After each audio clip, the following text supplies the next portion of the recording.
me. Tat on my wrist like I do not know what permanent is. They want me gone. Wait for the kicker. Bury me now, I only get bigger, that's word of my nigga.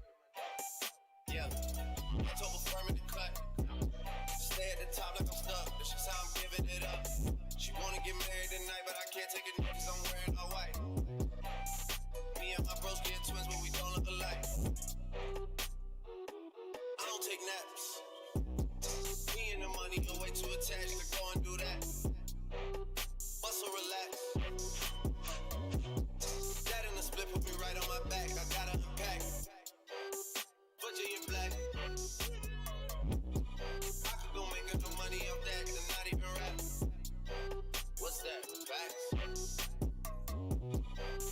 Contract max. I gotta bring this shit back. Hermes link. Ice blue mink. Tat on my ribs like I do not know what permanent is. They want me gone. Out of the picture. Bury me now. I only get bigger. That's word of my. I'm so hot, yeah, I'm so right now. Who's not gang, bitch, let me find out. Keep hearing clicks when I'm talking on the iPhone. Fans in the city hate to see us on a high note. I switch flow like I switch time zone. Can't get no move, but you can't get my zone. Gotta do mansion, cause I outgrew condo. Gotta do Maybach, she wanna fuck when I drive home. Yeah, met her once and I got through. I'm never washed, but I'm not new. I know I said top 5, but I'm top 2, and I'm not 2. And I got one, thought you had one, but it's not one, nigga. No. Hermes link, ice blue mink. Tat on my wrist like I do not know what permanent is. They want me gone. Wait for the kicker. Bury me now, I only get bigger. That's word of my nigga.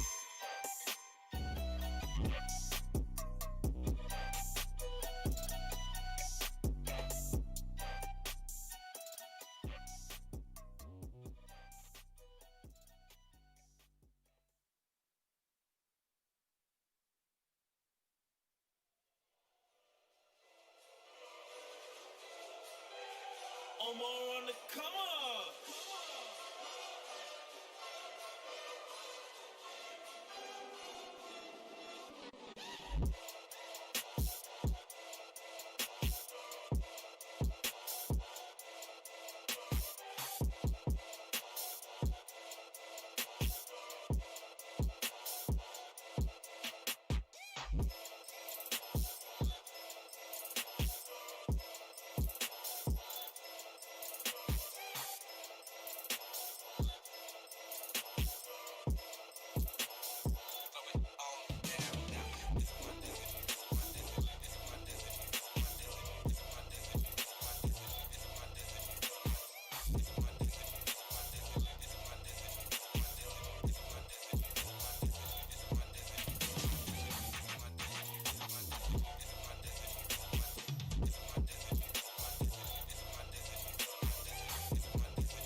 This is a Shino and Trill exclusive.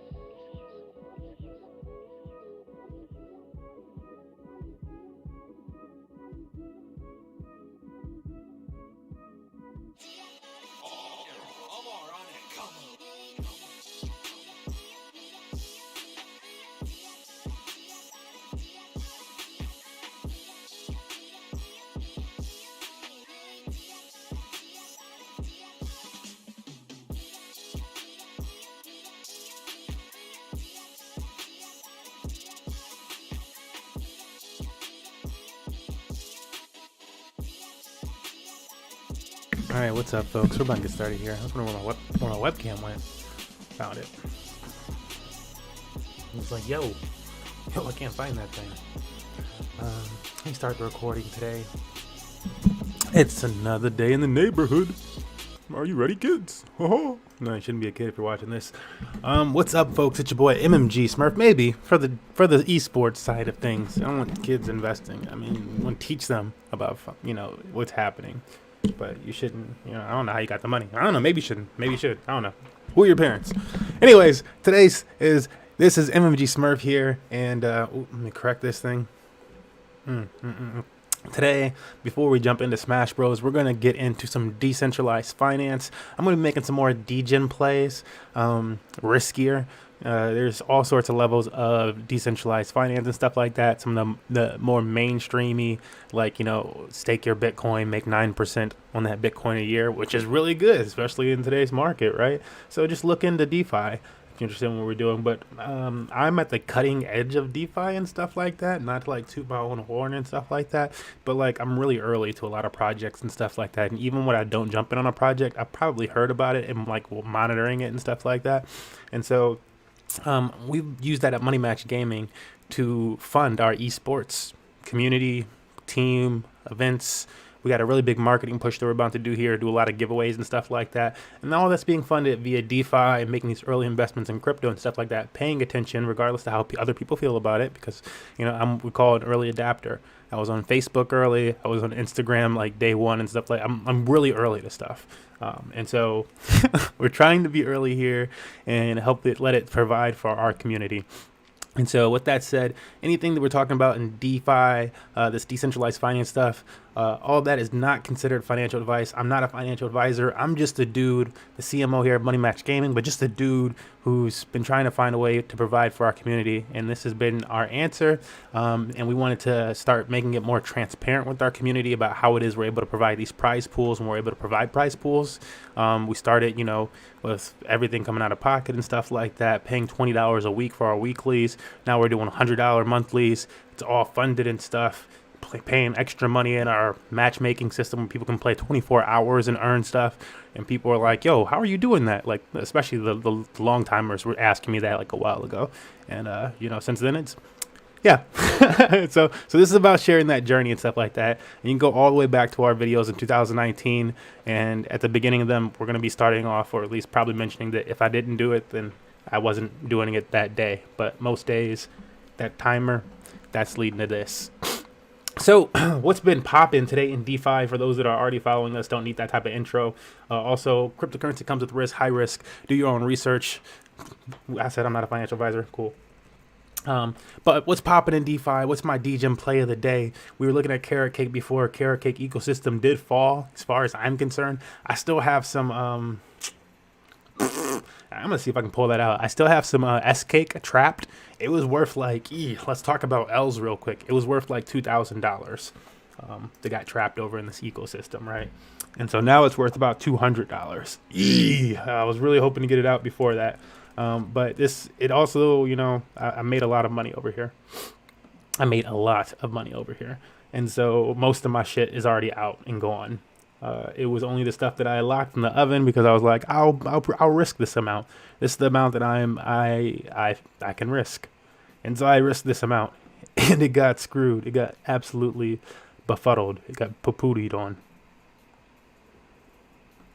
But I figured, you know, if it flipped the other way, it was going to be a lot of money. It's at about $400 right now. What to do with it? It's such an L. And over here, it's such an L because of, they just like, I don't think everybody was very transparent about it, but what they did when I think would like really flooded the whole system and stuff for people that are like more on the outside, you don't like pay attention to telegrams and Twitters and everything like that and know what's really happening. I think part of the issue here, because I like asked one of these questions, was that the circulating supply, right, is like, you know, they're minting new tokens every once in a while because people are staking, and that mints the new tokens for S-Cake, which was people's real go-getter. People really wanted the S-Cake. I don't think the C-Cake minting was really the issue, but they started just minting mass bunches of S-Cake, and it's not a bunch, but when your total supply is going to be 8,000, and then you're like, and that's what you printed there, and then all of a sudden people see the total supply increase and the circulating supply, it's like, well, that's a lie. That's not the total supply then. Like in a sense, kind of, but like, it was just not right. They did it wrong. This should have said max supply, and people wouldn't be so confused. But this didn't say max supply on it. It said total supply. They kind of documented everything with just this number, which was like 8,003 at first, and people were like cool with that. And then later on, they were like, actually, it's 2,000 or 10,000. And I don't remember seeing anything about it being 10,000, so I don't really trust them like that, you know what I'm saying? So everybody pretty much moved their shit out of this thing as quick as possible. It went befumbling down, and if you left some in, it was probably a bad day. But we moved onward, right? We found places to put our things. Where did I put my funds? Because, like, yeah, again, I took an L here, and there was like the $2,000 from like that, but like it was in profit. I was already in profit by like a lot. So it's an L, but we're in profit. And that's what DeFi and stuff like that and cryptocurrency and like And take this back to a conversation that I had with my father in like December of 2020, where he was like, "Oh," or like maybe November or something like that. And I was like, I think I'm really gonna try to use crypto to like propel myself in 2021 and stuff like that. Start selling then. And he's like, "Okay, well, when do you plan on?" Like that's when he's like, "Yeah, so you're not selling any in 2020? What are you doing about taxes, this and that?" I was like, "Yeah, I don't think I'm selling any in 2020 because of taxes, so I can avoid that." And I think that in 2021 I'm gonna start selling. But not a lot. I think I'm just going to leave like the majority of my Bitcoin in. I don't really want to sell my Bitcoin. He's like, "You're not going to sell it, blah, blah, blah." And I'm like, "Yeah, it's because it's Bitcoin. I believe it's gold. So what day of the week does gold just plummet?" Like, overall. And like, then I also had explained to him that I'm like, also, I've had it for more than a year. So I'm up more than 300%. A 300% drop needs to occur from just holding for a year. Nah, and most people aren't going to be. So anyways, that was that part of the conversation. So what I'm doing right now is I'm looking for safer farms. And so the same way with that Bitcoin conversation, I'm thinking about DeFi like that. What's my goal on DeFi over here? And on this, each specific blockchain that I'm in, I see it differently. So if I was participating on the Ethereum blockchain, which I am, but we haven't been covering Ethereum lately. But over there, ETH. Make sure that I'm like sitting in ETH mostly, or like building up my ETH pool. Tron blockchain, I make sure I'm building up my Tron and BTT because I like both of those in the Tron. But whatever the tokens are over here, I also like to build up Ethereum. Binance Smart Chain, I kind of just gave it away, but I like to build up my BNB and my Ethereum. And I don't always have it just sitting in ETH, but I do have 0.7 Ethereum just chilling out because I like to have my Ethereum over there too. And just like keep it in Ethereum for whatever the fuck happens. Like this is my point. I want to get more Ethereum, and like I started with like 0.6 ETH over here, and so I figure I want to keep that amount of ETH just chilling at all. Like always have that amount of ETH while I increase everything else, and so that's why I have that amount, which is more than that amount, obviously, just chilling. Yeah.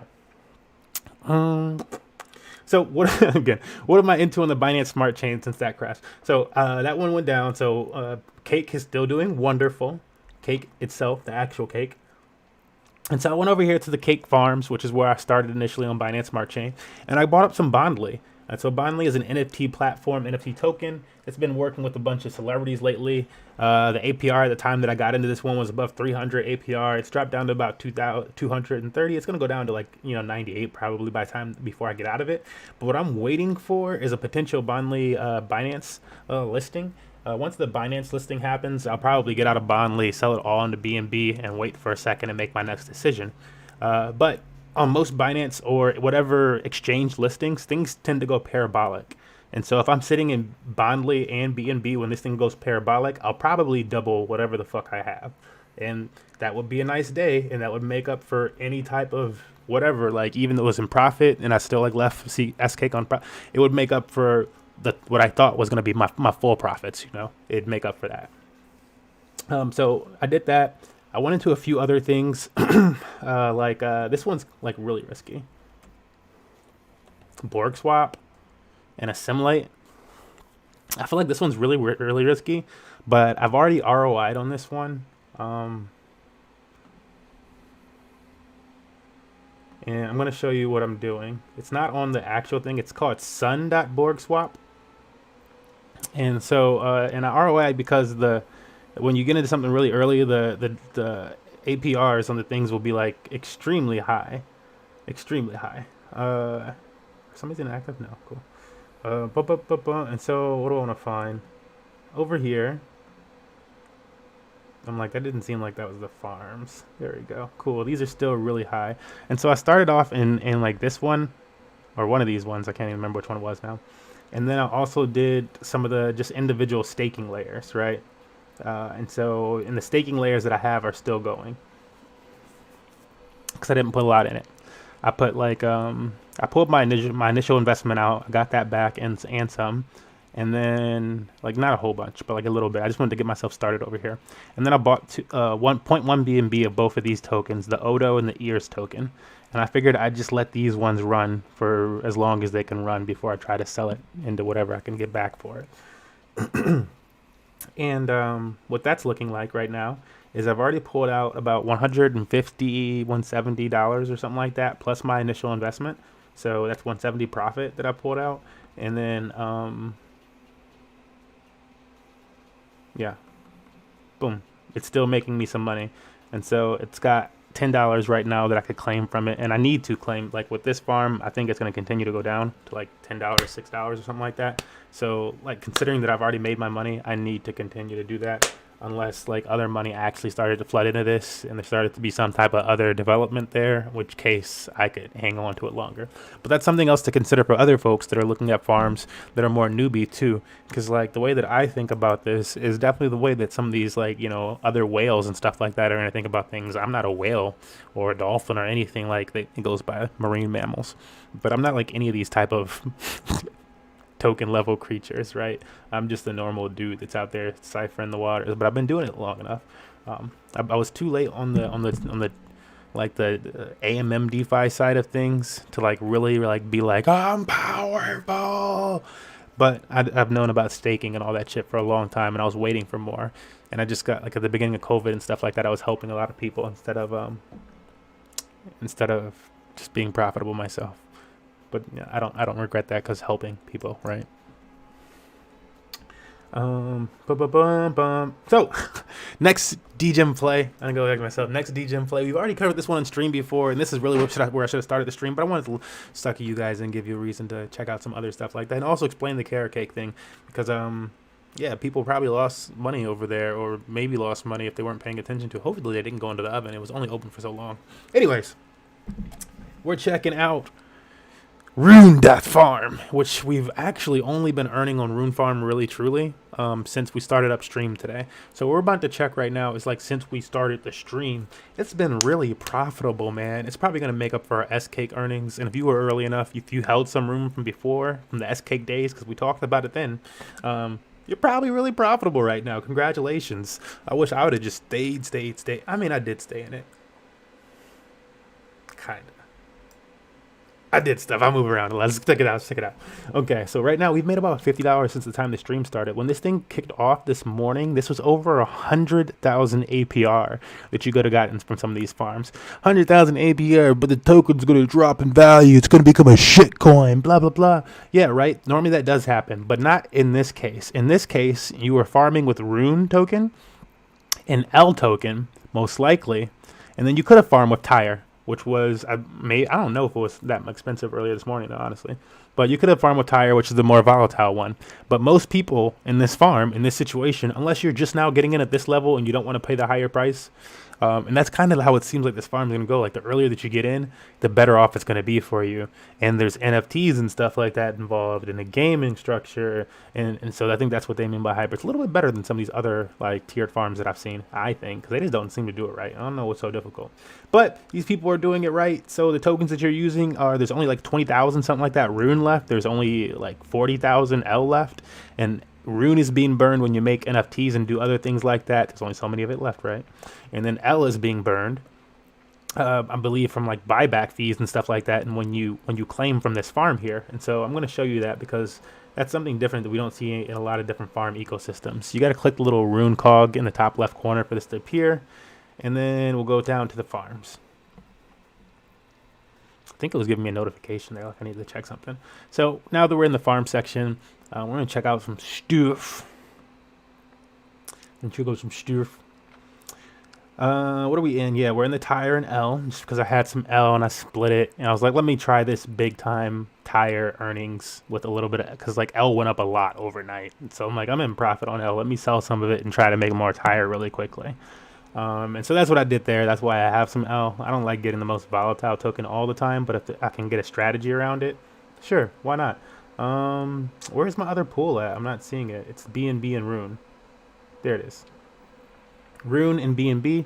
And so this one's still 7,000 APR. And as you can notice on these ones, which is, I should have showed it at the top, it says that there's a harvest fee. And so the harvest fee is 3.9 L. And so I believe, I haven't read all the documentation on this one, but I've been in the farm like, I don't know, when you've been in something longer, you're like, oh, I kind of trust you guys. Don't do that, guys. Read the documentation. But what this looks like, without reading too much more into it, is a lot of these farms actually they can change the cost of the fees. And so Goose didn't really talk about that so much, but a lot of these farms can actually change the cost of the fees on exit and entry, and it can go to different places. And so on this one, the harvest fee is 3.9% in L. And so what they're going to do is charge you. And so I don't know if they're actually charging you from your earnings or if they're charging you from, like, you need to have some L. I don't want to sell my L to figure out, honestly. I need to try this on a different account. I'll try it on my other account because I don't want to sell my L to try to figure that out. I have a decent amount of L because I've been in this long enough. I don't need to do it. But, you know, when we pull this next one, we'll figure that out. We'll figure that out, actually. Here, I'll do it live. So we have answers. How much L do we have in our wallet? Let's see if it pulls from here or if it's pulling from my earnings, because I won't be earning L. I have 7.334 L. Oh, I added some L and tire. That's right. I want to stake that. So that's what I have. So if I put that in this one, it should withdraw some of that L that I have, I think. 7.334 L is what I had.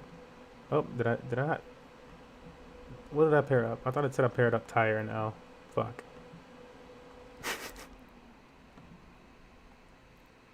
Do we have any liquidity? Oh, we don't. We just swapped into it.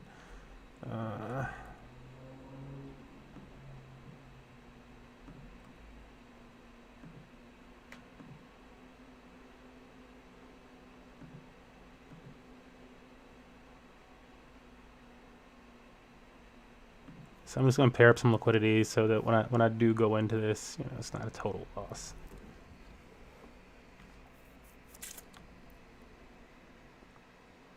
Cool. So going back over here. Yeah, it's not the quickest type of video type of thing you're looking for. I mean, you should be learning, kind of, really, right? Learning about the platform or something. Deposit will automatically harvest your rewards. You need the 3.9 L fee to do it.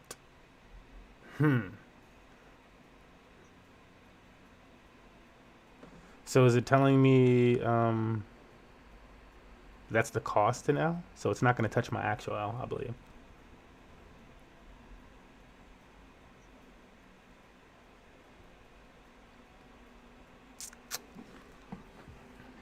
Which is still fine. I'm like, yeah, you're just it's banky time. It's bank out time on this platform. That's a nice little fee incremental. If that's how it's working out, I think. Like, you know, the fees thing on these platforms is ingenious. People, something needs to stabilize the platform, so not let people just sell out. Because like trying to be nice gets you screwed, right? You can't always just do that. Oh no, I forgot I paid some up for liquidity. How much did I pay up? 0.159. Let's do this math, guys. I'm sucky. Is it 334? Yeah. And then we got minus 0.159. Okay. 7.159 is what we should have. Why the fuck do we have more L? Why the fuck do we have more L? It doesn't, whatever. I don't know, guys. Do your own research on that, but this platform is fucking paying out. That sounds horrible. No, I gotta read the docs. I read the docs, jump into Telegram. That's all I can tell you about that. That's why that's why you say what you say in crypto, because it's like everything has their own risk, and there's a lot of fucking detail to be covered and stuff. But when we consider this is where the $50 is gonna be coming from, or whatever the hell, probably. This is what matters. Have you set yourself up in a way that you can claim at this gas fee, get this money, regardless to whatever the fuck they're gonna take out? You're gonna take 0.025 L. Okay, cool. Don't care. Let's go see how much money we made.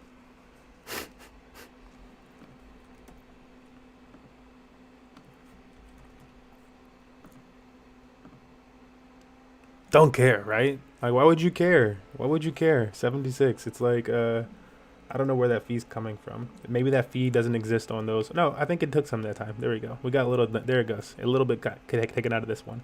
This one it happened. Cool. But and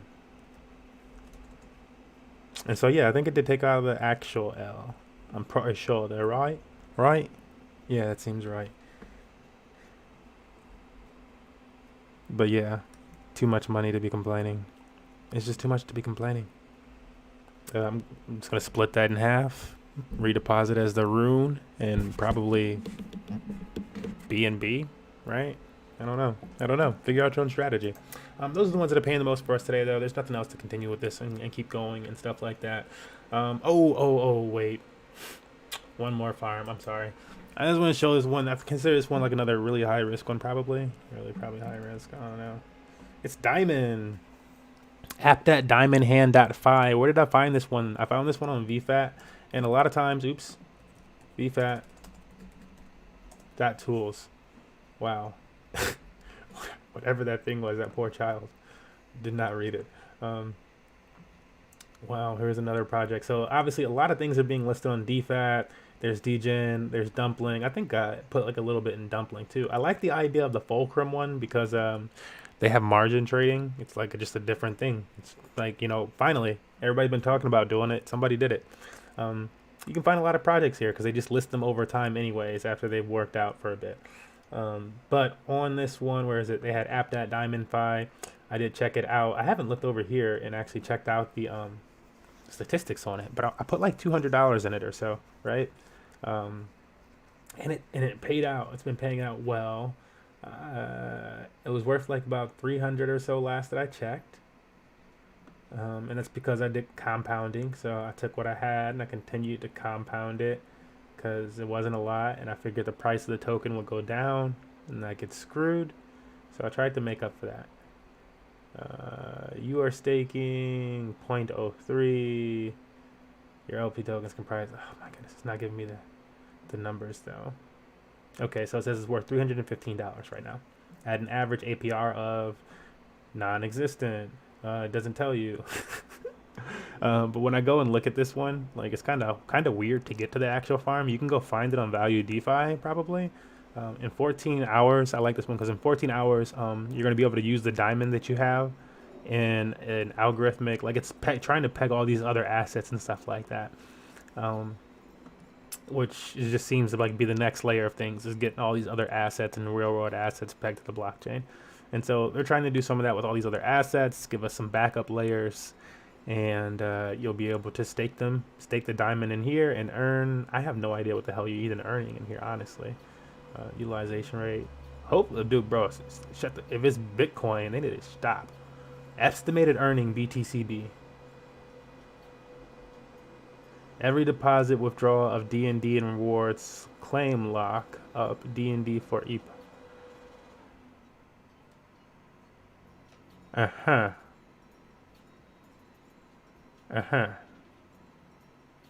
Yeah, it's really sounding like you're going to be locking up your D&D to earn Bitcoin.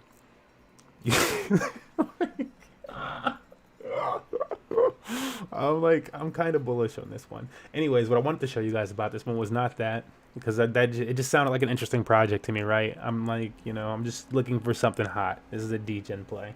The safer stuff is like Pancakes, Swap, Blockfolio. Look at Tron blockchain shit, like run by Justin Sun, like because he's not gonna just try to let something fail, and he's got his name on it.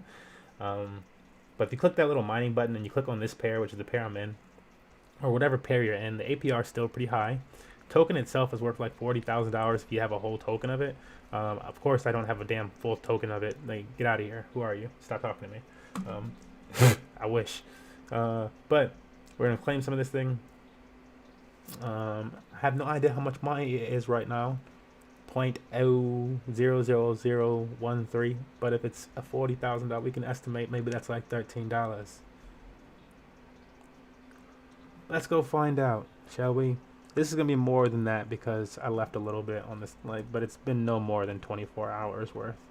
Yeah, we got $33 kicking it right here, right now. on occasion, I just, whatever the hell I have, I just push it over to BUSD from somewhere if it's not a whole bunch. Like, a whole bunch is like over 100 or something. I'm not using it to compound at the time. But it's earning. It's earning. And it's earning from a little bit. And that's all we care for. Because if we can keep doing that with stuff like that, then it'll take care of some bills and whatnot. And some MMG love. That's that whole side of things today, guys. We covered quite a few different farms. We took an L, but we got back up and tried again. Just up and try again, try again, try again. Posted this Aaliyah song for you on Twitter today. I don't know if anybody caught it. Yeah, I don't know. Gonna wrap up this part of the stream. Again, it's not financial advice, not a financial advisor. You could totally get wrecked, lose all of your money. Jumping into some of this stuff, like I was saying, like I don't know. I gotta read it myself. You gotta check it out. Not saying do it. Not saying that. Saying I'm checking this stuff out. We're checking it out together. Because usually we start the stream this way, but today we're gonna end it this way. All right. I got this couch behind me here because I wanted this to be a more chill environment. I wanted this to be like as if you was one of the boys. You started hitting me up. You was like, yo, what's up with, are you into DeFi? You into crypto? Oh, you do well. Oh, you've been into how long? Oh, they call those people OGs. Okay, well, tell me something. Yeah, and I would start letting you know from, what I'm saying? I'll start letting you know what's up with the DeFi thing, with the crypto thing, how OGs tend to think and play, and how you need to maneuver. Even in the most successful farms. You know what I'm saying? That's what we try to give out, try to follow our journey, how we figured out these things. And so, yeah, if you're curious, more of a beginner start to things, go back years in our videos with the countdown, and you'll learn from our very beginnings. But that's been your boy MMG Smurf. I'm gonna keep going because I want to look at this other thing, but we're stopping the video. See you guys in the next one. Live stream. Let's keep rolling. No, I want to check this out really quickly. Live stream, and we're gonna play some Smash Bros. Just like a little bit. I don't know. I've been going too long with the DeFi thing, so I don't even know anymore. I want to look at this marshmallow one, right? New farms, check them out. Now, I don't just jump into anything because that's stupid. But I will check them out, check out their tokenomics and whatnot. I don't even like connecting to everything until I read about shit. I'm like, no. Why? So we got almost $1 million over here locked up in this thing. Like, yeah, show me your docs. Next generation automated money, blah, blah, blah.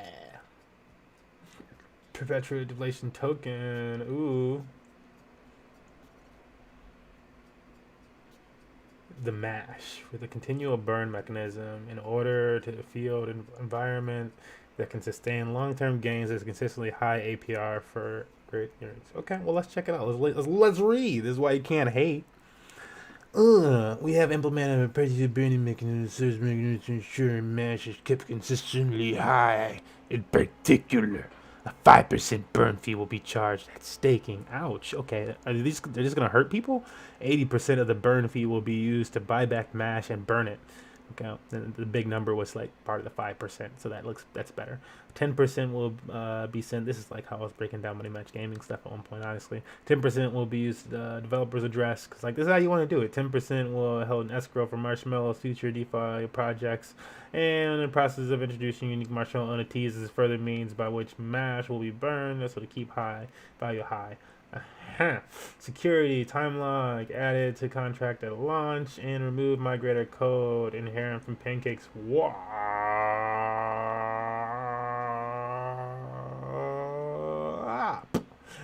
Sorry. VIP farm. IDO platform. Marshmallow NFTs in the Pipeworks. Contract. How much is the model again? What are the APRs? Show me something nice. We got 15. Oh, we got an insane amount over here on the right side. MASH and BTCB. You gonna do it like that on the Bitcoin? They're not gonna do it like that on the Bitcoin. Stop. Shut up. I don't even want to hear it. No, I still wouldn't jump into this thing. What do I need to check? I need to check out the token. See how many of them are in circulation. See what the block production rate is. How many of them are going to be created per minute for how much somebody is holding. Don't get yourself screwed. There's only 73,000 right now. This could be a $20 token at the current rate if the block rewards aren't insane. Let's see what the block rewards are, though. New mash a block. That's one. Let's look at this other one, which I'm currently kind of comparing it with, which is carrot cake, which is what I was. This might not be a good one because they kind of fucked up their whole tokenomics and stuff like that with the printing of carrot. They needed to like make it something that makes sense so that we could find out where it was really gonna go in the future. What's a decent one? They move too often. I'm thinking of like a failed project that had a good rate. This is not a failed project. BSCX usually does a really nice distribution rate. Now, they also lock up 75% of the rewards. So, ouch. But the distribution rate is really nice. 0.7, okay, so 1 per block, but then they're locking up 75%. And so that's what you can think for these other ones that are really, really high, is that, yeah, but they're locking up 75%, son. So you're not getting that. So it's like that 11 divided by 75%. I don't know. Was that 8? Okay. And XPO, I know has like a whole lot more. This is a decent price, I think, for this token right now. I think the price is actually decent. I think I'm gonna take. You know what I'm gonna do? Because we already took that L earlier in the stream, right? Or well, we didn't take an L in the stream. But we were discussing an L that we had already taken with the C cake and S cake. Now we could hold on to that carrot cake, right? We could keep this carrot cake that we have over here. Wait, maybe the token goes up eventually. Because you can still farm the damn thing is the cool thing, right? You can still farm this like, you know, maybe it's the time to farm S-Cake. Because maybe S-Cake isn't going to dip enough. I don't know. What's the APRs over here? Let's look at this stuff. So we use Eat Carrot Cake, Deposit, C Cake, and BNB. APR is only 500.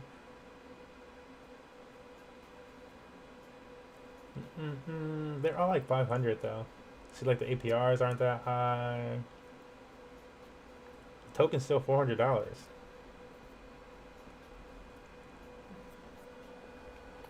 Let's look at. No, I'm not gonna do it right now. Usually I go to like the chart of it on Binance or Unidex. Look at the chart of it itself. See where the chart's at. Has the chart bottomed out? Is it floored? Because even if it's like, you know, like that's the case, but they have like tons of liquidity in the project, you can continue to trade on it. Doesn't matter then. Then you shook out all the people, all the whales, honestly. You shook out all the whales and all the money makers. And you have a price floor. And you still have one token that's printing. And once that token finishes printing, if the value of C Cake ever catches up with Pancake, or cake itself, then you have a working mechanism again. The system's not going to stop unless they do something stupid. But yeah, shouldn't stop. Keep going. That's what those are about. That's the point of it. So interesting. Do I want to put anything in it, though? I do not know. I think what I will do is go into this BTCB and mash. Because what the fuck? Like, or mash and cake, 200,000. No, this one is insane though. BTCB and mash. Son, stop.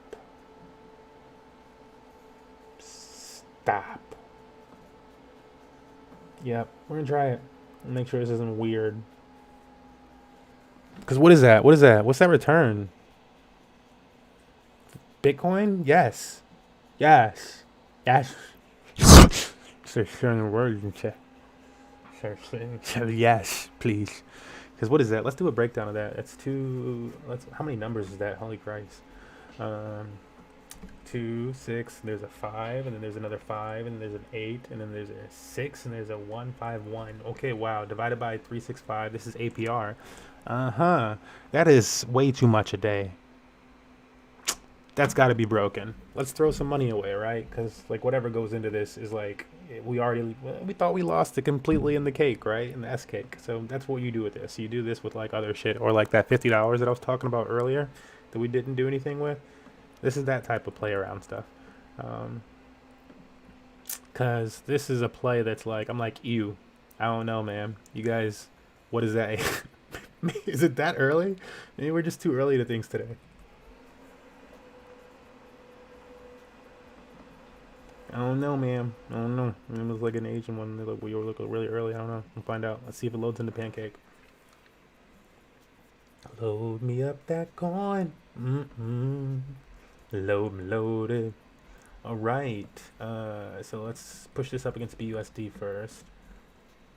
It says it's like $100. You know, I'm just gonna trade it all into S-Cake. We knew you. We knew you. We knew you, bro. It was cool while it lasted.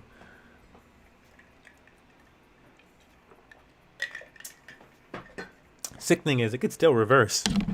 It could go up and like be like a $20,000 token tomorrow. But do you want to? It's just like really gambling with that one. It's not working too well.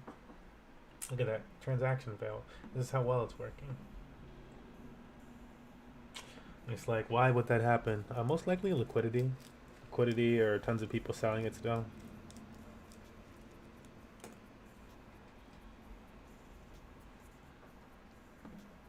Okay, so we got out of that. Now we need this stuff to be. This is cool because I haven't been able to buy some Bitcoin in a while. So nice that a project is using Bitcoin with such a high APR that incentivizes us to really get our Bitcoin holdings going again. I'm really hurting that I don't like try to stack up more. Like I have my ways of stacking, but need more ways to stack it. You know, my boy's telling me about this Canadian thing that he does, where he just shakes his phone each day and it gives him fucking Bitcoin. And I'm like, son, you know how jealous I am? You like $1,000 from shaking your phone. Like, what the fuck? It's like wake up and make this thing your alarm clock, period. That's it. Like, cool. You've now made $1,000. What? Oh, it's so silly. But yeah, I'm not Canadian, so. But stuff like that exists, y'all. Okay, so now we need to mash. We need the mash. I can see this mash going all the way down to like $1 or something like that.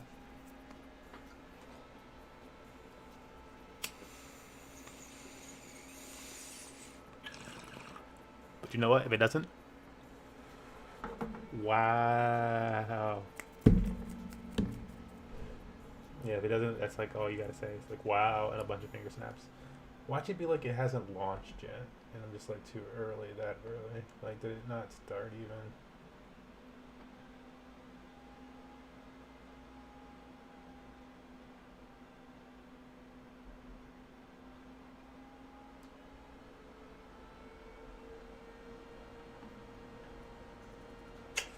Yeah, it doesn't look that way. Yeah, it looks like it's fucking going with the million locked. They don't have any type of countdown on this thing.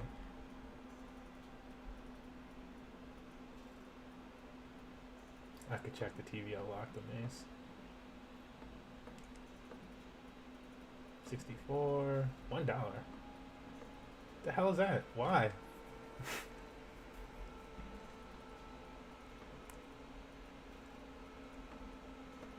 Like, I don't understand. Why would that be the case?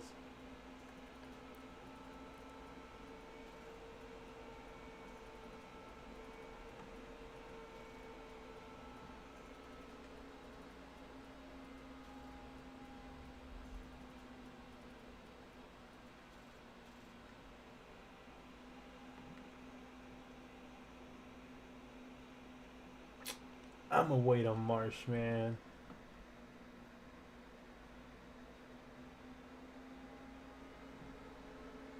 Weird.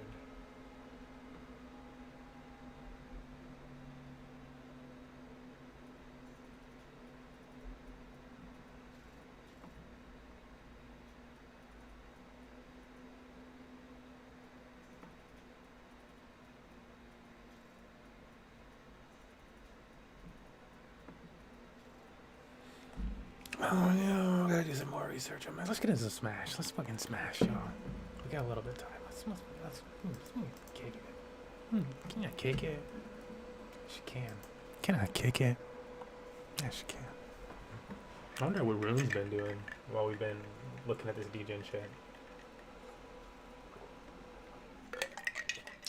Excuse me, man. Be right back.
What are the risk of doing these farms? The risk? I mean, like the risk would be that you invest in something and the project goes to shit. Like something is wrong in the code and you didn't notice it, or nobody else noticed it, or people just decide to leave the project, and then you just lose.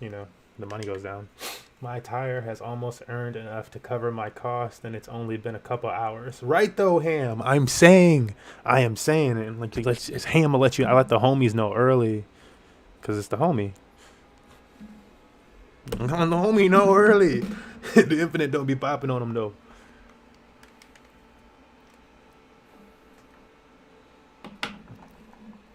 But yeah. Some of these have been paying out dummy dumb. Dum dum dum dum dum dum dum dum dum dum dum dum dum dum dum dum dum. I like that song. Like the beat drop. Dummy like the beat drop. I'm like, bruh, what's it gonna be tomorrow? Is everybody just gonna be like in insane gains tomorrow? The fuck?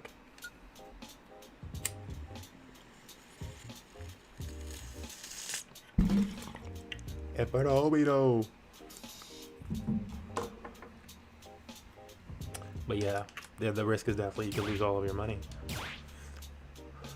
As they say, never invest more than you're affording to lose. Or than you can afford to lose.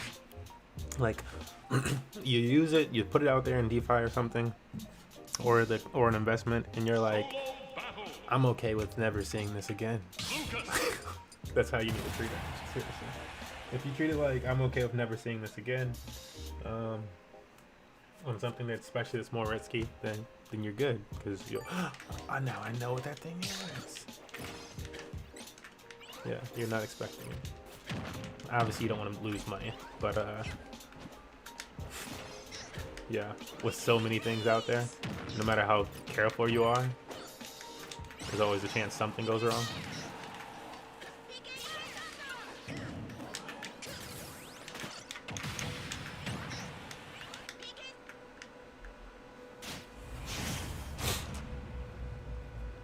And I can't be there to hold your hand. Something else.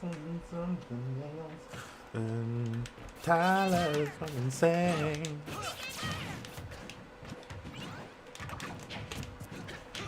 I gotta find out how to beat these ice though.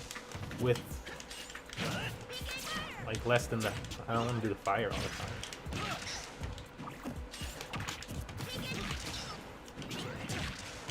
Well, definitely not when it's that close, I guess.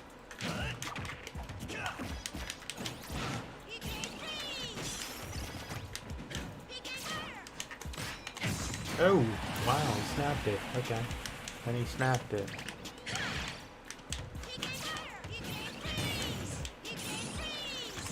Yeah. Yeah, I held that.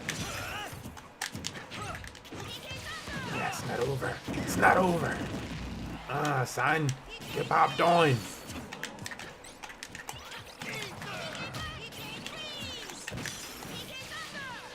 Damn it.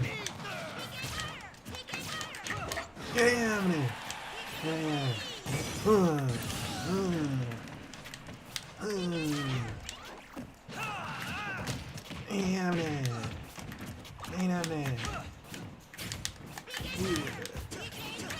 Go ahead, Joe. Go ahead, Joe.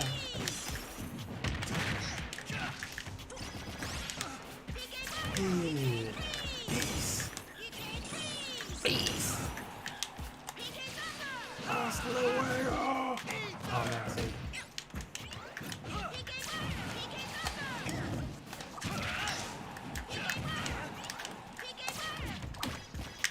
Peace.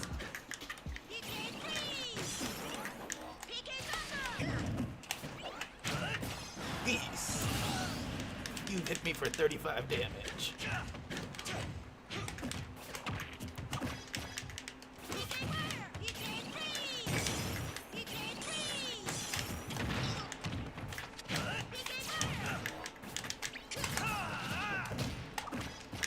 He's upset. He's petrified.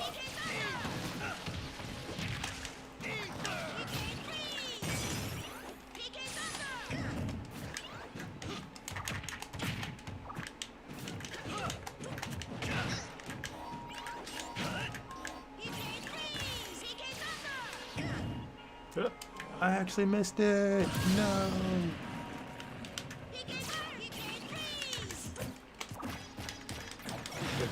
Ciao.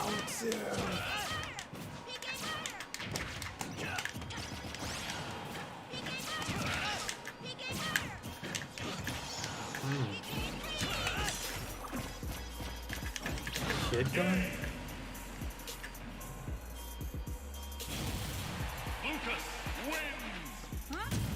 Remember the dude that stood for me, remember I kicked his ass September.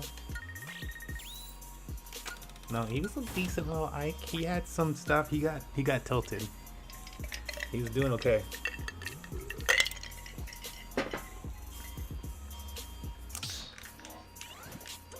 We caught him with the up though. The up though.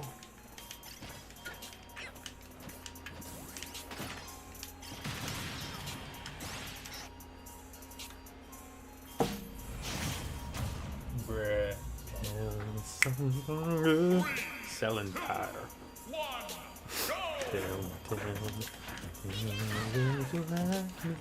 Selling tire.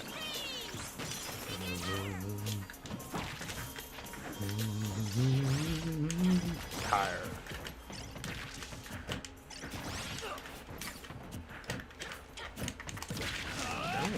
Okay, that was saucy. That was saucy.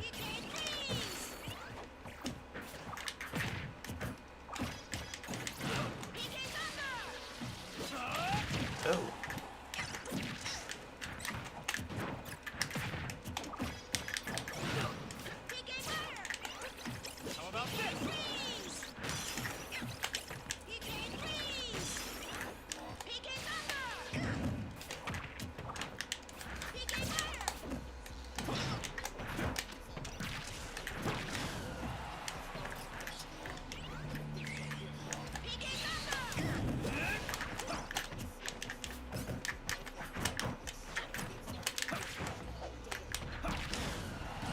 Oh, like really?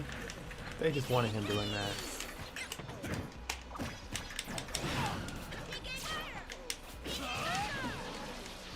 Gotta continue with that statement. What is this?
Oh, there was a second jump!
You out here fighting those.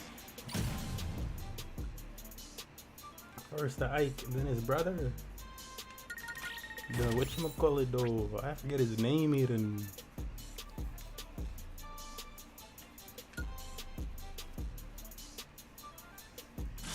But wow, wowie, wow, wow. Tires like wow. How much time? Will a Smurfy Smurf know?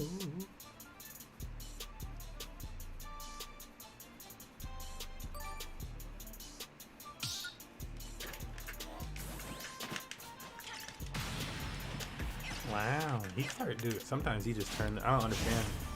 Like, what is it that makes him go that quick sometimes? Like, what move did you do correctly? Why isn't it documented? 2, 1, go!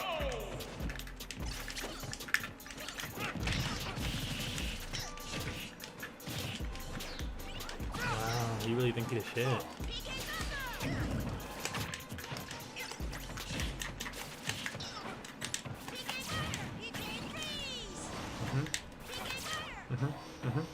Yeah, give it to me then.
Nice try.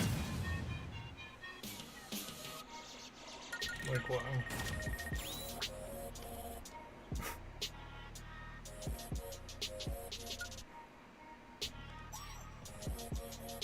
Solo battle.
Like, wow. The lag with that.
I do wisely, guys.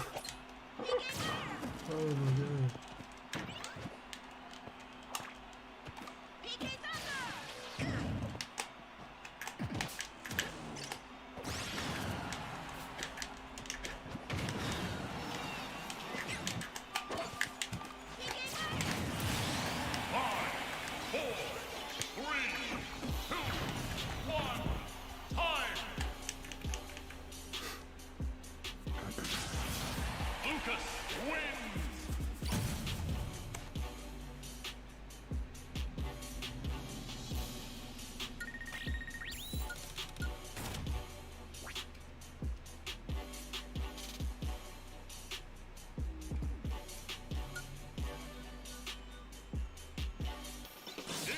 Says your boy serious. Your boy lag. You lag a lot, okay? Oh boy, my boy.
That shit is fucking elite. What the fuck?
What the fuck?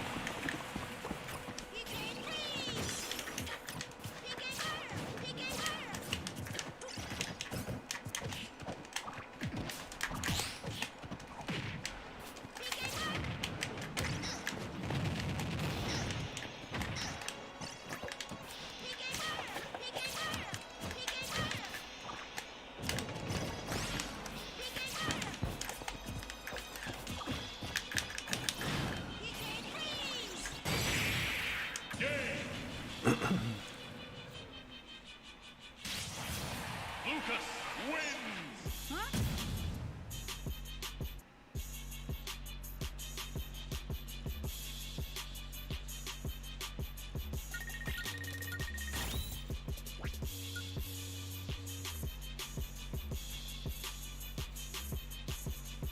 I don't even get why I made me play him again.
Why? Why are we going to that?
Game. Lucas wins.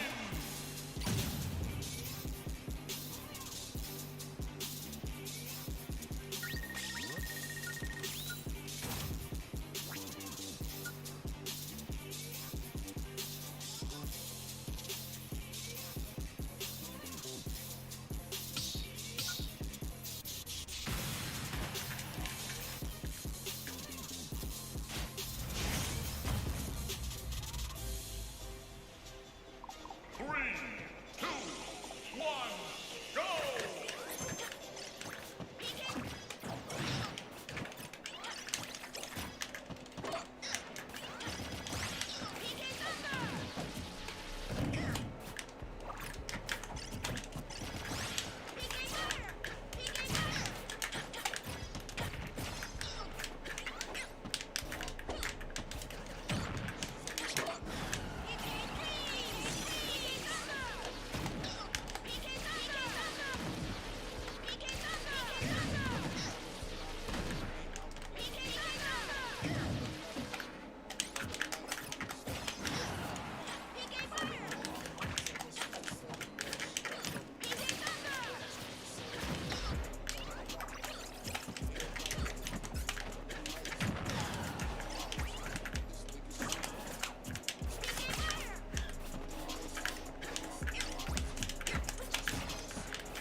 That's pretty good though. tried to drag it down. Oh, you fucking died.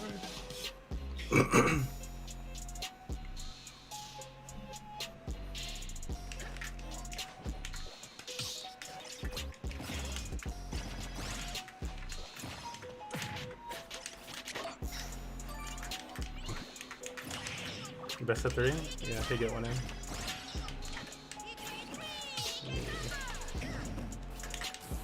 That was a pretty good Lucas, man. He was sweaty. Oh boy, was moving. But yeah, let me get out of this set. Oh my god, it's an Isabel. Such an annoying ass character. Fuck the mannequin. Or whatever the hell she is.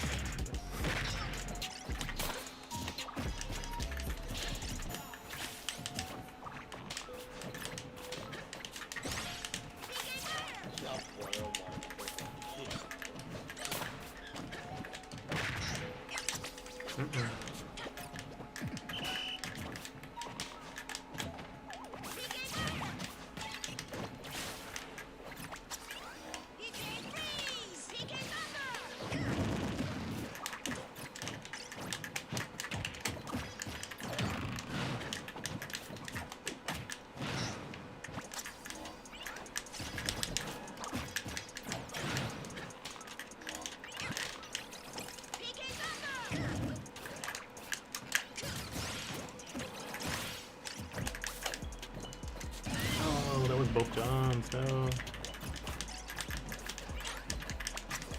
It takes so much to get this fucking thing.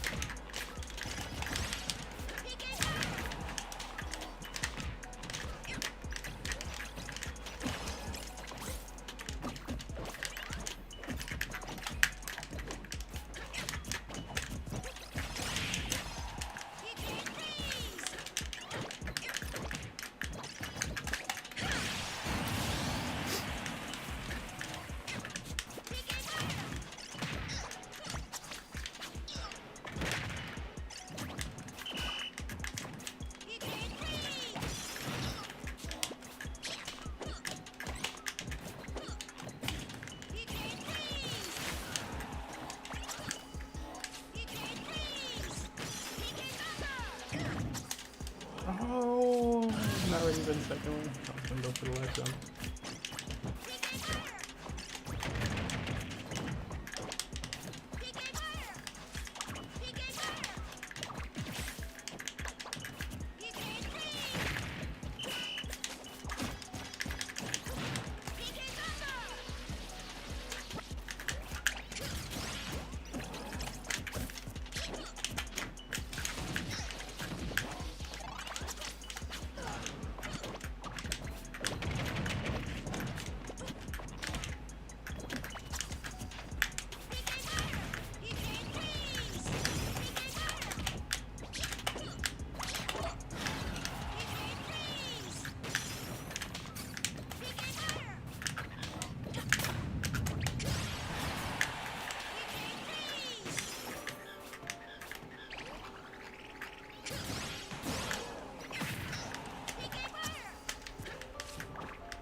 Wow.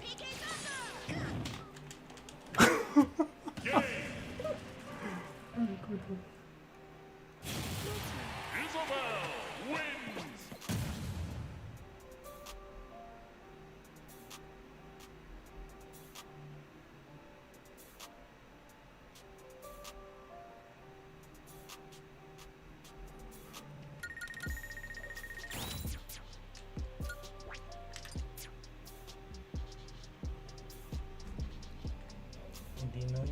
Yeah, let me see if there's anything in the chest.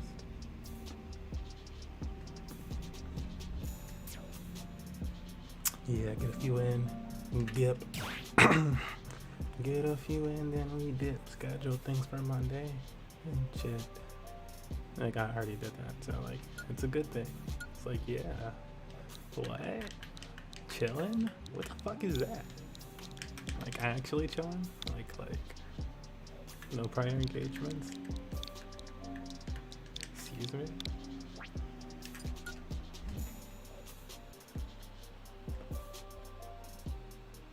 Step into the ring. First, we gotta build up this BNB. What's up?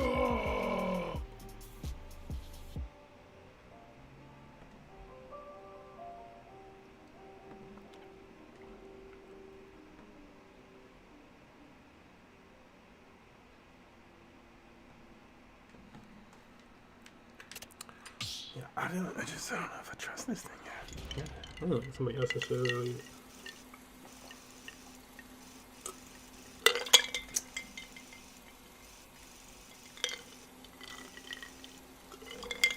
the one peg marshmallow thing? Like, what the hell does that even mean? Is it wolfed here? Is that for me? It is. I think. Yes. Oh, you a dragon now? Okay.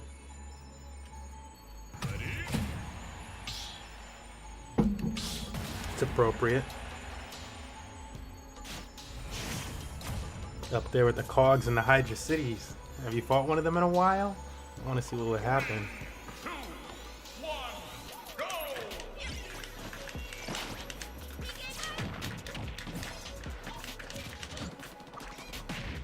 You really just can't bust it out. Ow, nothing on the jump. Okay.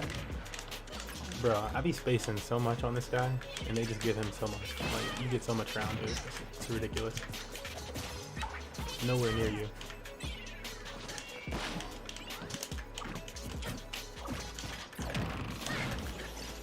That will be 10 meters away. The game is like, yeah, but his jump, his jab, you know. It's a 10-meter jab.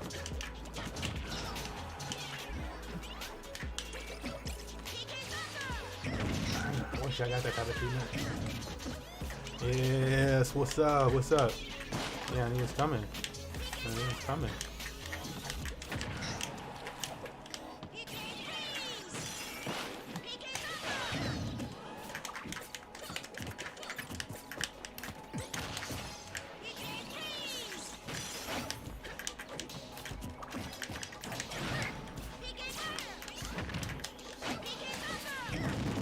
Yeah, what's up? Yeah, no breaks. No breaks!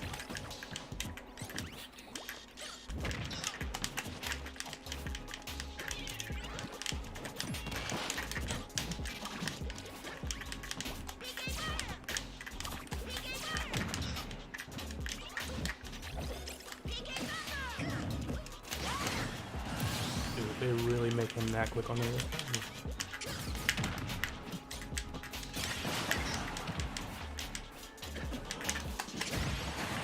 Yeah. Sorry.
was like, when's he gonna pull out the fucking roller?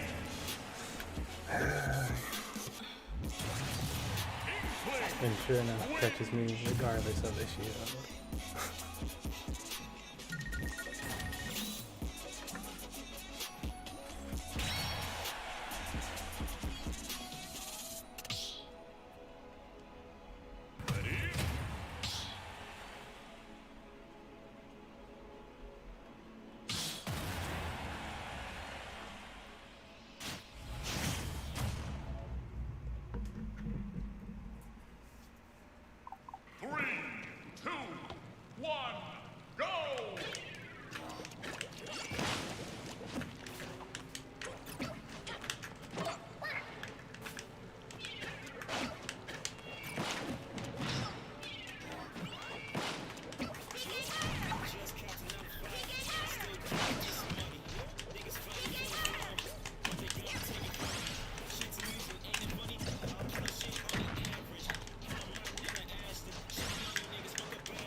Bro, how do you get up so slow from this shit? It just doesn't make sense.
On top of him, like, dude, so many moves that are just fucking carry. Like, how does that make sense?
Bro, how?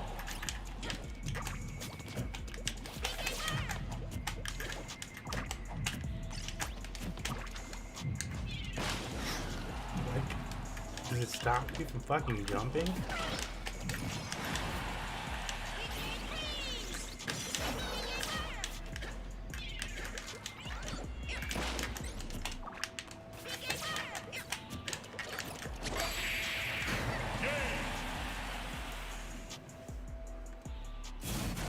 Lucius wins.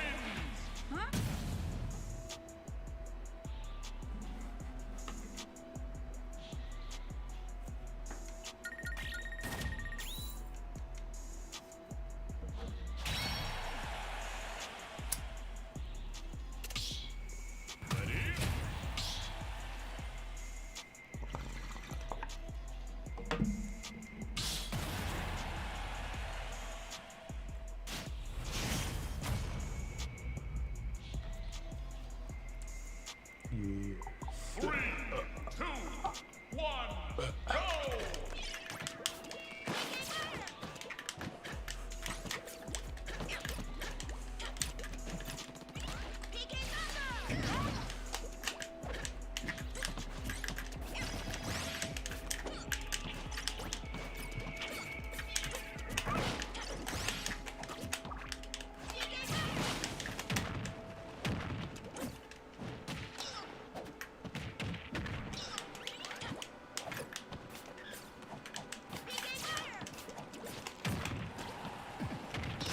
That move is so dumb.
Dude, what?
You have like no fucking options. Like ridiculous.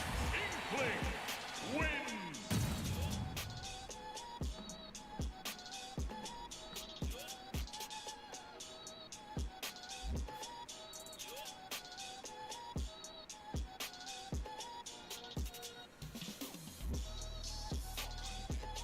Yeah, I'm pretty sure there was no dodge. There was a roll. But the roll went through the tether followed up by a forward attack, forward smash. I'm like, dude, that's the type of shit.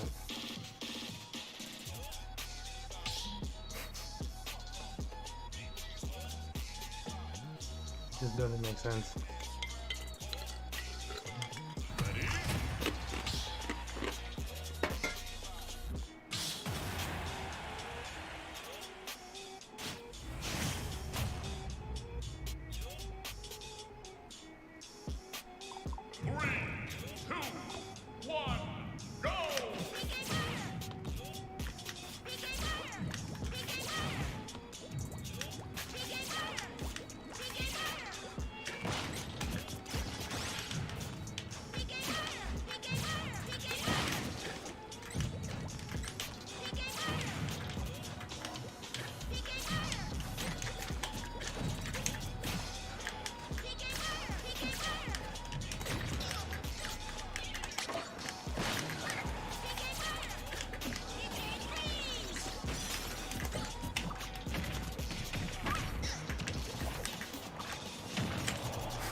The fact that I can go into a shield there and the game just ignores it, bro.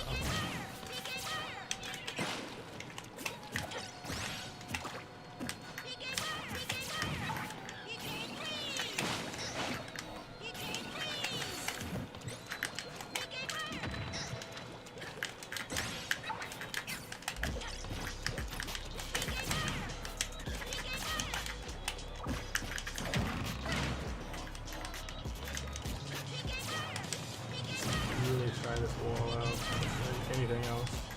Just don't worry. It ignores me. Oh, this is overpowered.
Wow, man.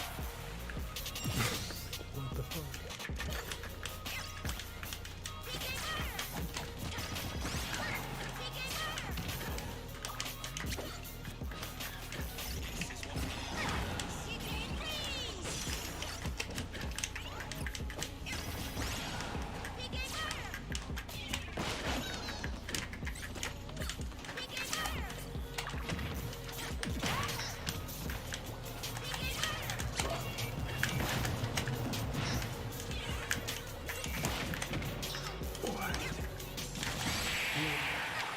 Dude.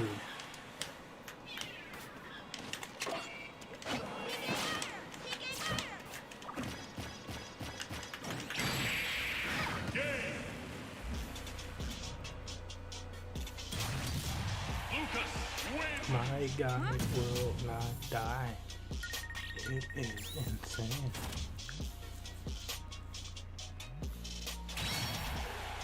Just on the heavy attacks.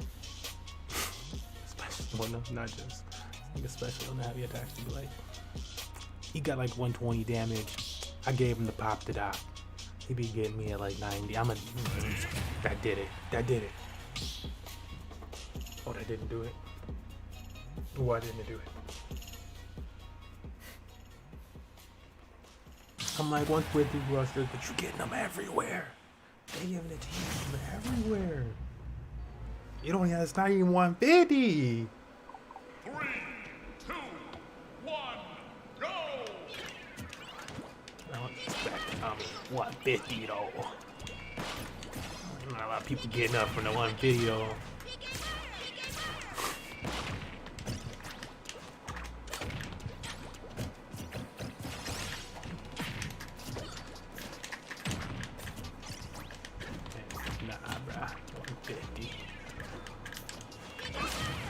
About 150.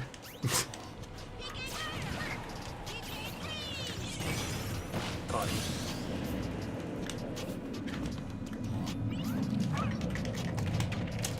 Man, you did not do the second one.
Dude.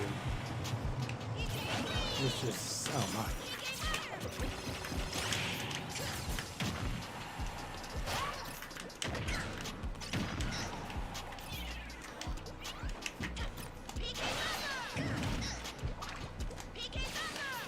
Why wouldn't he deserve that hit, right? Just made it back on the stage, then getting pulverized. Why not knock your opponent off from no type of advantage?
Wins!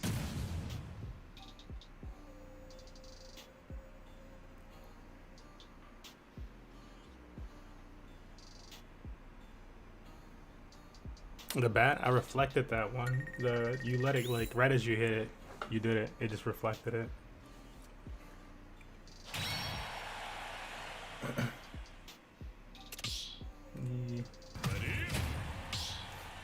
It looked like it just fell.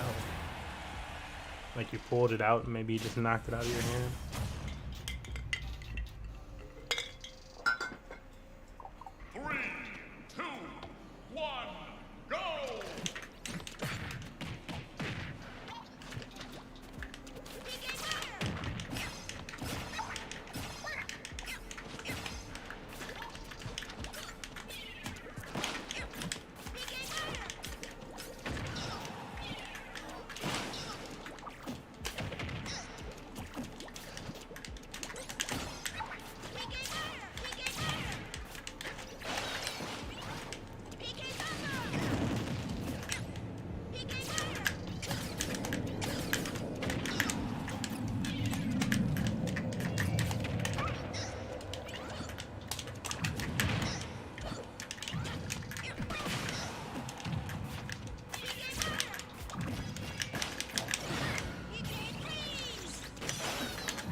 $175 will finally do it.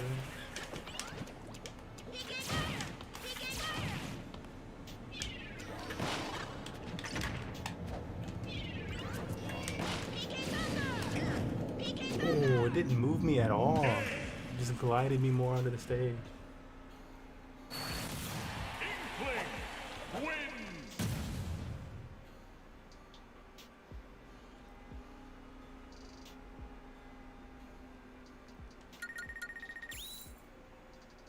Matchup just always feels horrible.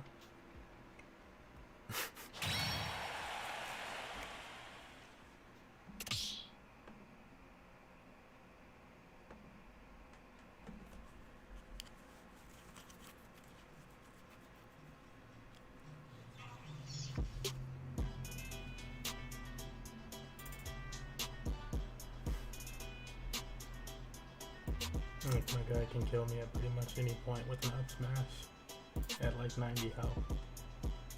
Yeah. I don't have anything that's gonna do that.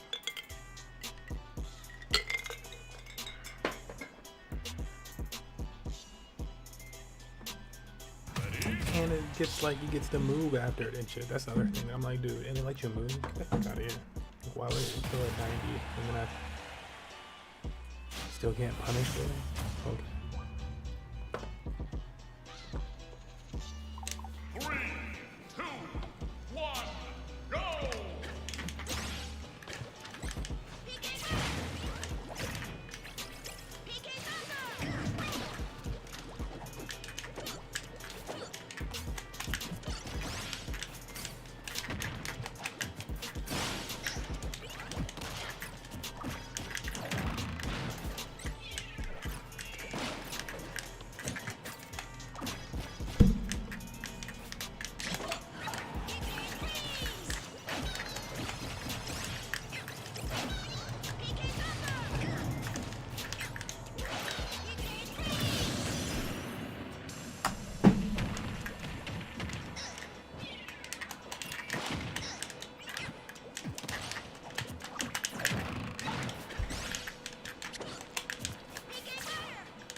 is some big damage attacks. They don't like let something in them.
Bro.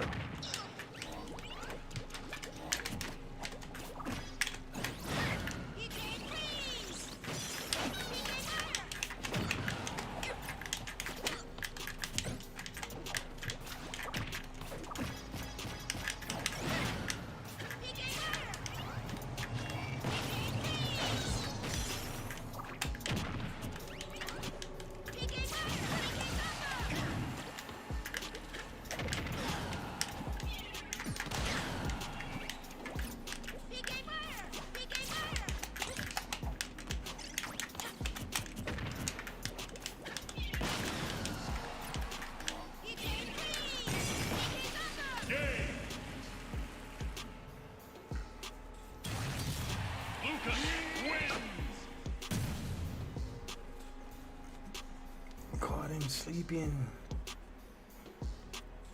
Yeah, 1 second. Let's see if this boat flies in front of my face. It's like really annoying. Just came to the fucking window.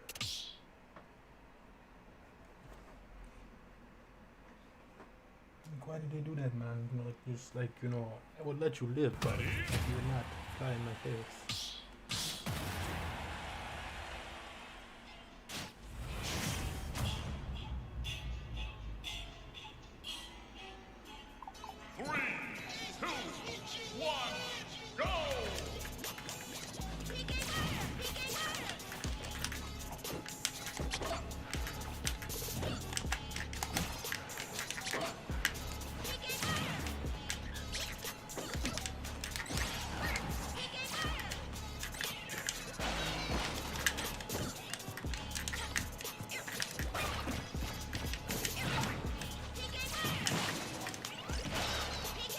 And that killed me because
somebody get through that? It doesn't even make sense.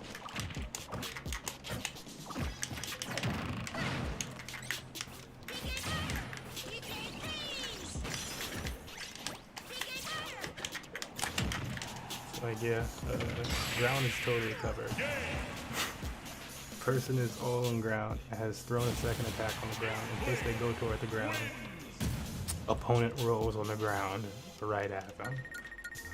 Okay, so it's just not going to cover that option. Great. What's the fun in doing that? Why have that move? Why not just, when somebody pushes down on the stick, it doesn't do anything?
With no jump? I didn't even touch anything.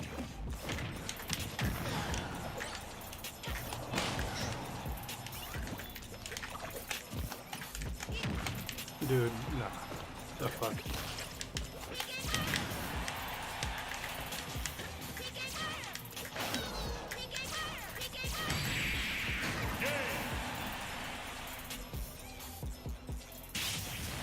Lucas wins.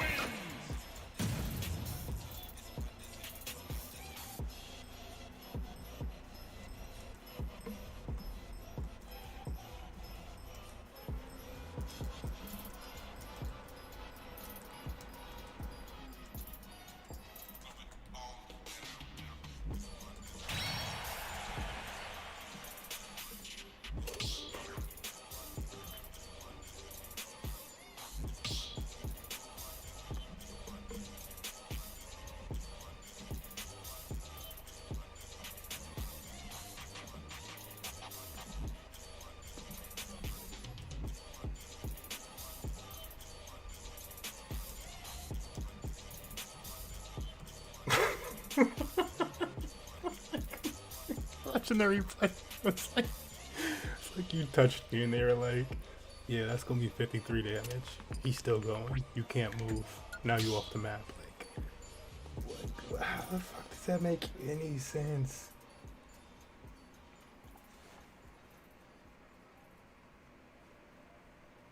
I mean, I had to wall. Like, the kills were there unless I walled out completely. I couldn't even approach, really.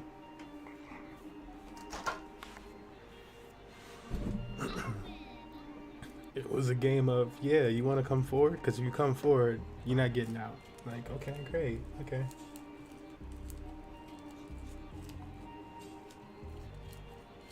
Yeah, no. I mean, look, you got some nice, bruh. That being able to kill with that up smash, like 100% on the stage. I know it's not like the 70 and 60 that some people get, but that's really, really nice. Really nice. I would love that. And most of the time, you get to do it out of a berry. Like, I would love to bury people with my down, like my grab, and then get them in an up smash, but that's not happening. If you do it, it doesn't connect, period.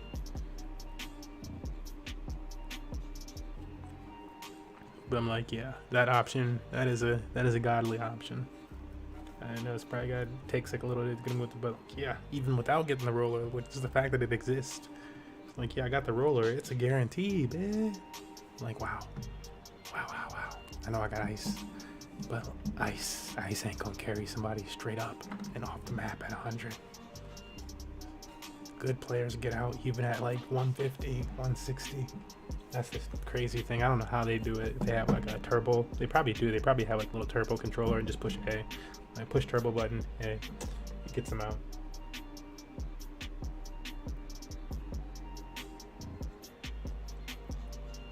Yeah, I mean, thank God.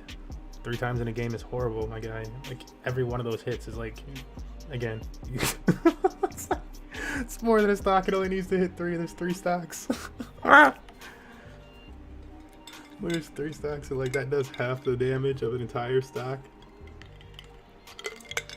When that thing hits, my God, yeah. I can imagine it in the roller hitting more than that. Oh my God, hitting like 8 times a match. Sometimes you just give me like two times in one stock or something. I'm like, bro, that was it.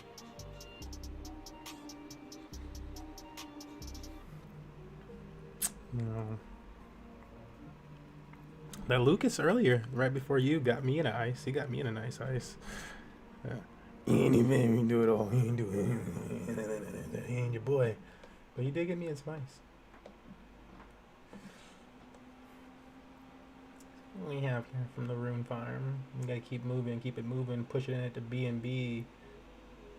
This is a Sheena Keep taking it, pushing it in the B&B.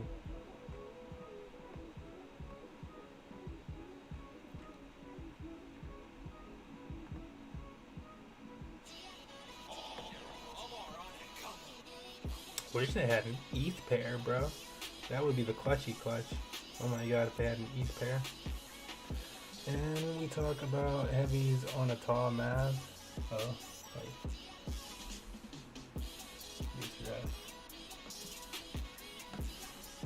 Yeah.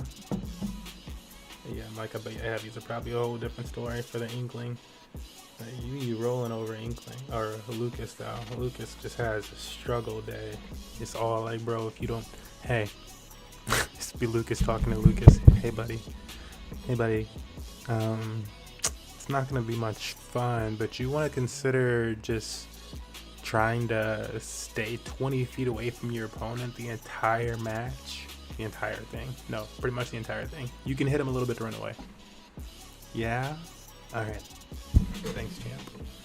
So that's the Lucas talk. It's whack in that matchup.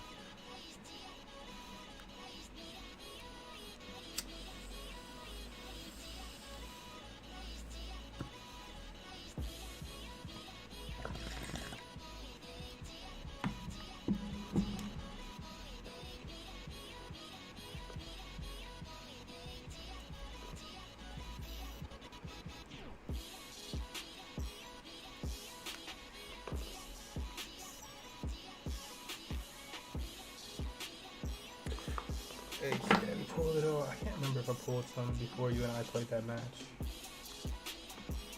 It's just like sitting right now. We're gonna find out this time on Did You Pull or Not? Looks like you did. Ace. Ooh. We got a balance. So like $46 each. Yes, sir.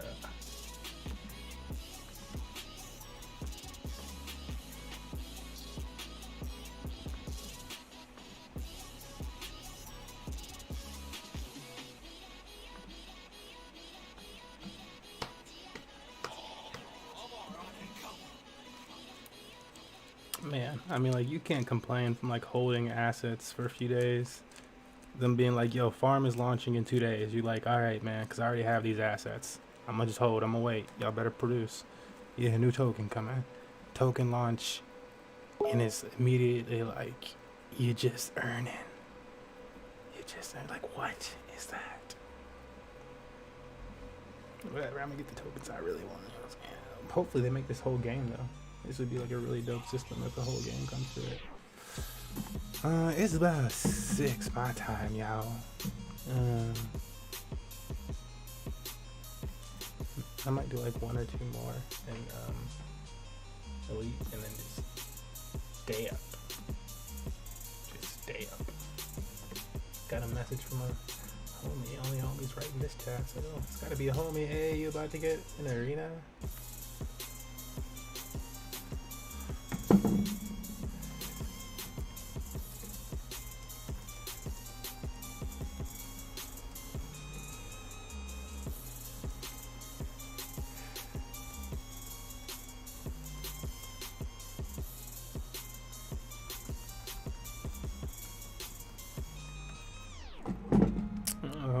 Just jumping on Smash, and so I think he might, if he wants to make an arena, I might do like a team arena or something like that to get him. I don't know how good he would do solos at this point in his Smash career. But team might be too confusing because team get chaotic, all those people running around. More fun in that sense. I think it's really fun because party game, but no, it's not good. It's gonna jump in if you already playing. Yeah, we just got out. Also, real talk, why do all the tournaments feel they need to automatically DQ non-land people regardless of who?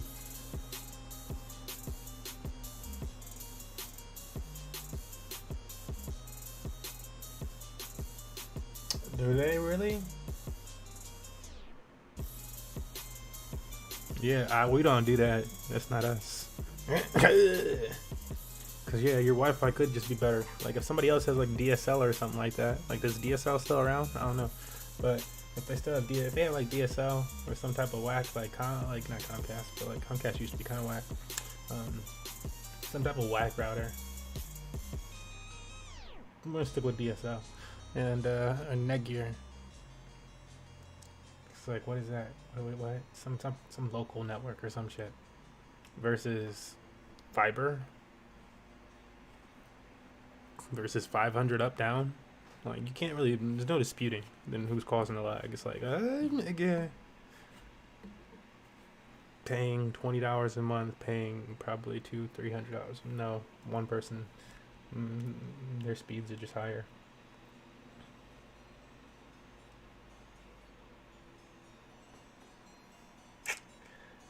I feel you. That's what I was saying, Tone. I know you was like, I feel like he was ass, but I was like, you know what I'm saying? Get a little, if it was a team situation, get you used to the team, duo, arena.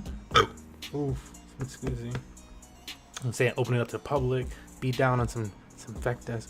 Or we could just do a public and multi-smash person arena or something like that. What do I usually do? It's 1v1 format. This is team, 3-player smash. Bottom 2 lead. That might be interesting. People would jump in and be like, yo, bro, what the fuck?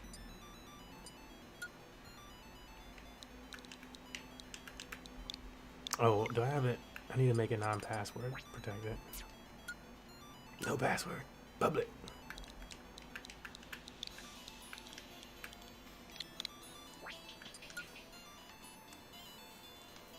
Step into the ring. All right, Tone.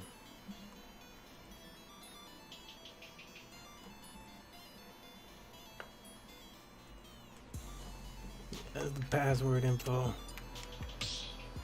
Maybe we should make a bigger map. It's gonna be teams.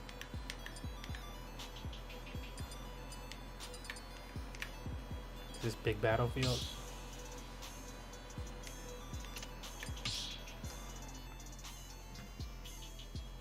Are you live serial? No, you type that information in. Go to join arena on Smash Ultimate. And then you'll type that information in to find the arena.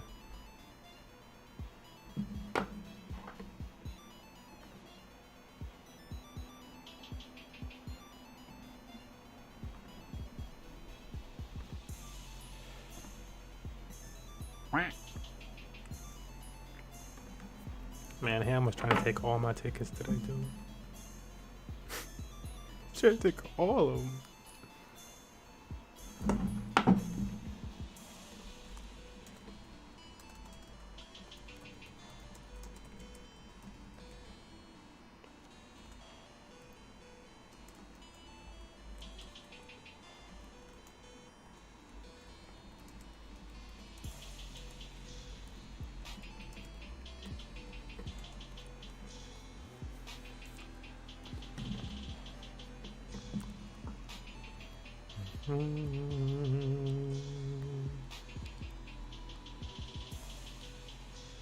Oh, live serial left. They were like, no.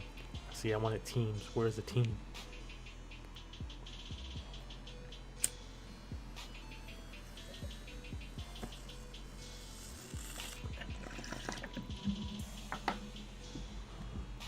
Well, live serial, my friend. Boom, boom, boom, boom, boom. I don't know what to tell you. Boom, boom, boom. Live serial, my friend. I don't know what to tell you.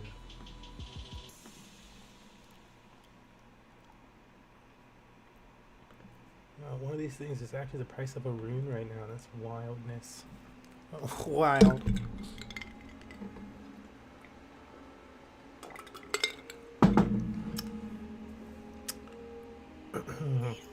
I wish more farms on Binance Smart Chain though were like farms on Ethereum. Like a lot of people on Binance Smart Chain were never on the Ethereum side of farming and stuff. And over there, you can literally just put down like, most of the time you're just staking ETH or comp, like all these other valuable ass ETH tokens.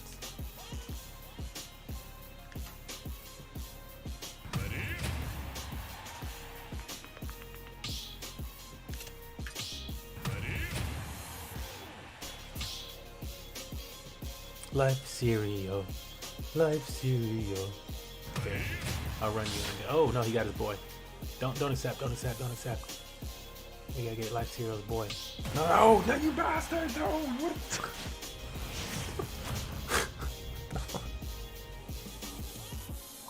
3, 2, 1,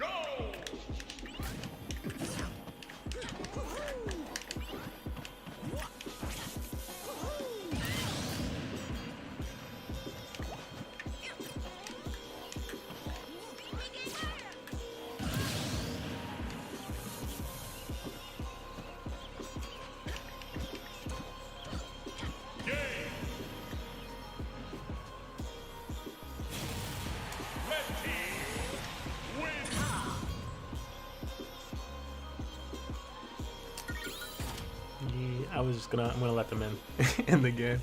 I think he was calling his buddy. Oh no, now it's all fuckity fucked. I'm gonna have to kick somebody, but I'm getting a ring spot. Yeah, I'm gonna kick McBeats. McBet sold.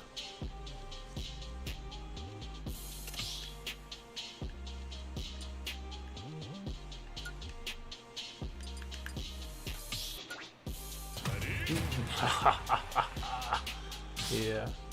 Oh wait. Okay. I had to change my color. Only one team has higher. Yeah. We gotta get the right color.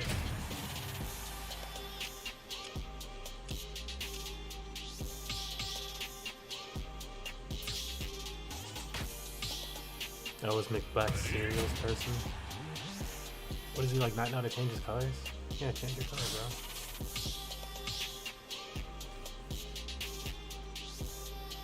You're good, Tone. Not you. Like other people are changing it, but like to change your color, it's just the X button. Once you push start.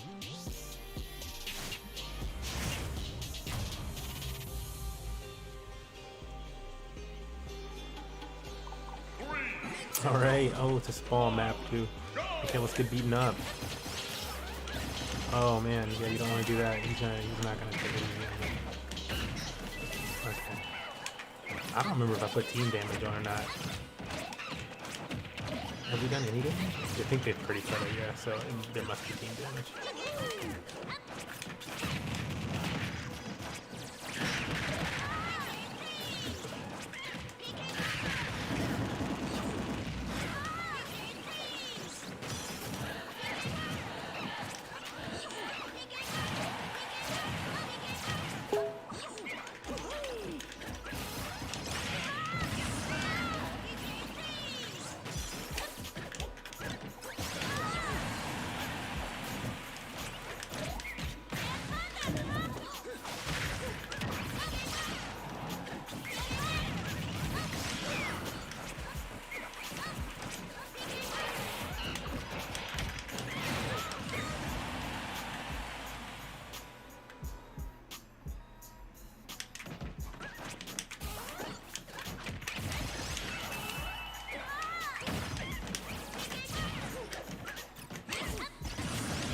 No, he's not too good at surviving after he accidentally gets hit off and stuff.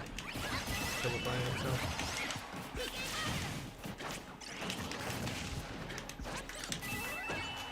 Nice though.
It's like, we just gotta keep you alive a little bit there. We understand. We just rocking them.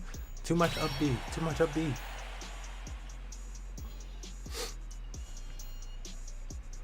Wow, you make a teams arena and people really jump in like that.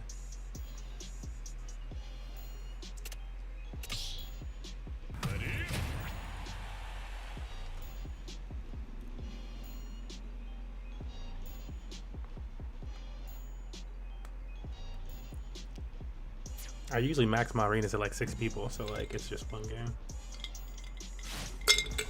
Having more than like 6 people in an arena will cause lag. Like usually, you know, there's a little lag, but like a lot of lag. 3, 2, 1, go! Oh, I must get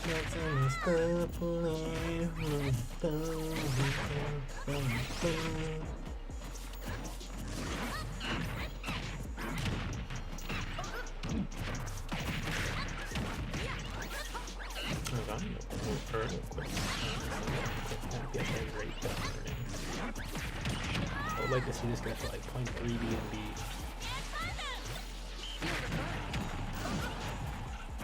Yeah, let's just do that and just sell this rune for B and B right now. That's what I really want. Just sell them.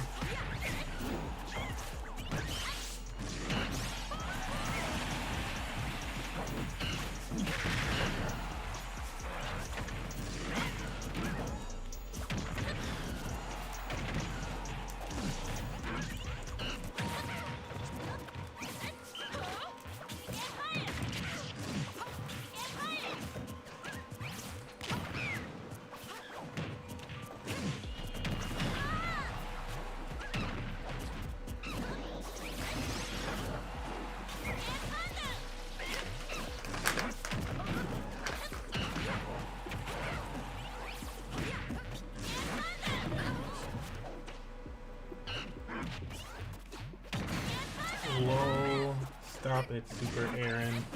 It's okay. But thank you.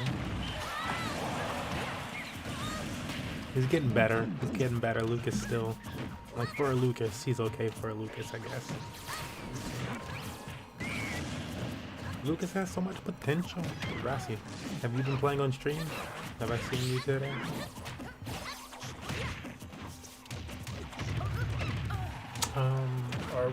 Are we on Twitch today? I have no idea if we're streaming on Twitch today.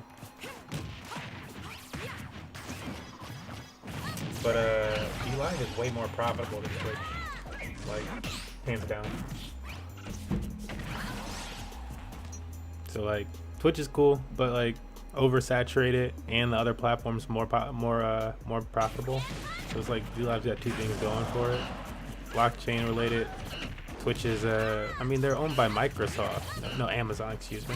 Like, Amazon's not quite as on board with crypto. I was like, if they were Microsoft, they'd be that much farther along.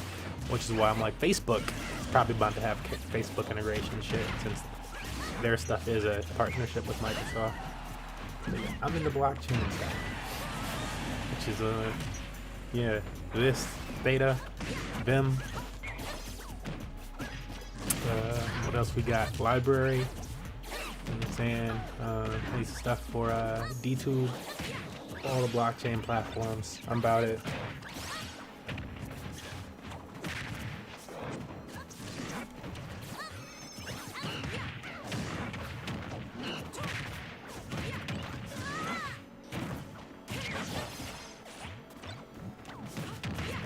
Is my boy's name? Oh crap, I thought it was MCB fans. I was like, is this an Afro or an Aqua Team reference? El Meow. I like that name too.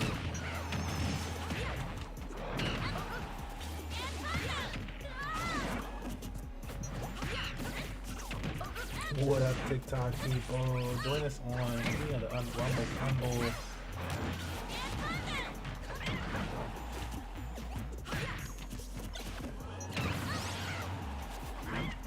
Yeah, bro, the England is from back way, whoever's saying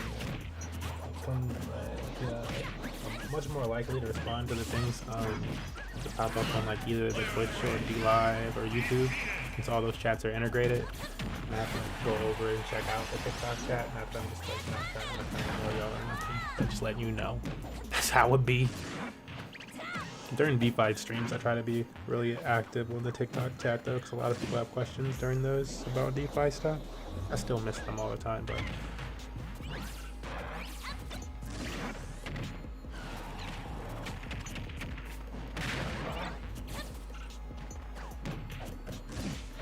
I'm weak, bro. People like Team Smash. Hold up.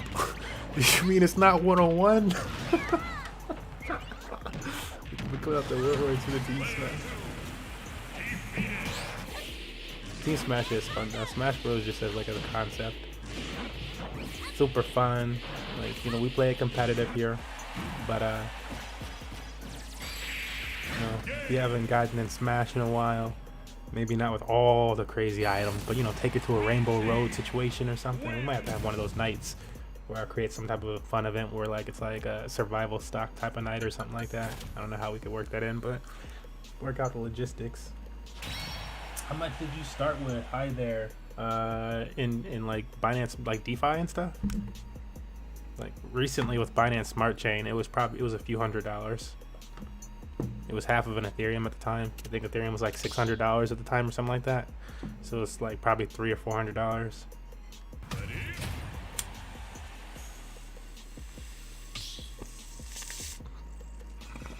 Oh, dope. I should have a YouTube video like how I turned whatever the fuck into this much. Be one of those people.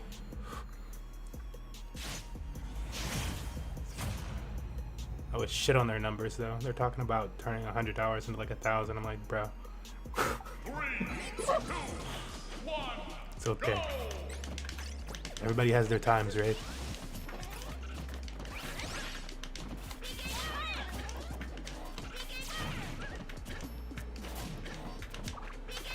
It just happens here, like, yeah. I always gotta give credit to the YouTubers who were before me.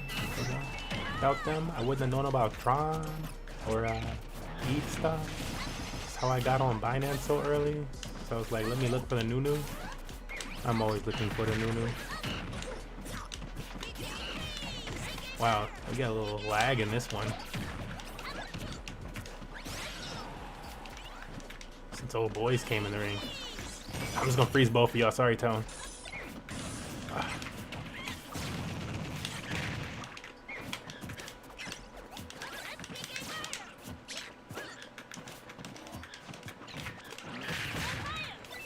Ah, not me!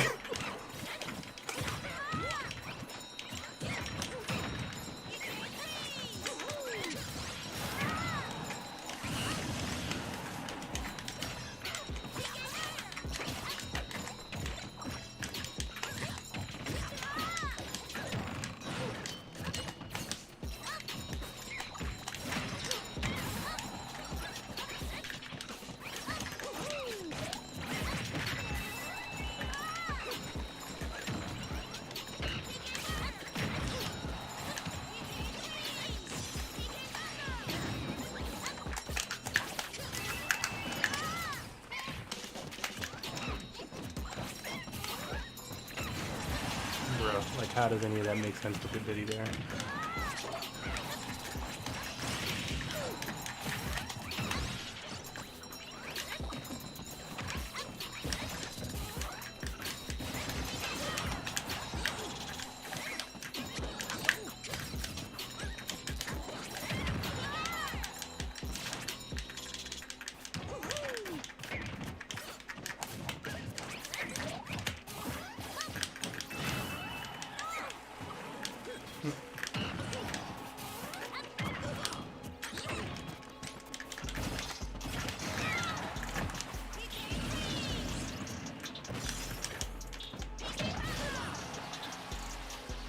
Grab me, yep.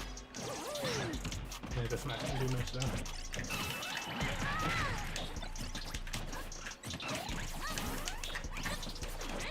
You know, I can probably kill this nest actually.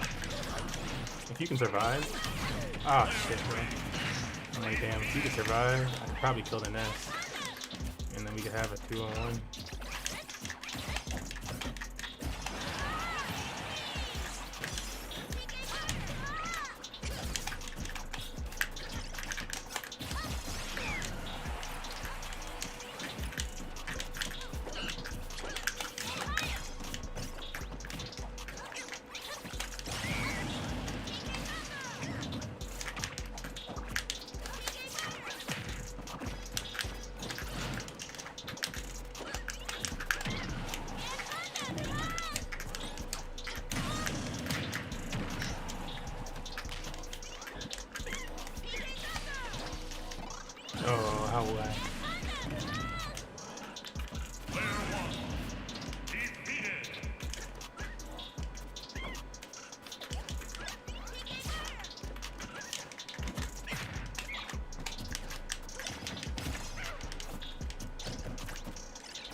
Yeah, I think without the lag, giving him enough time to run from my fucking grab there, that was insane. It just like totally slowed down.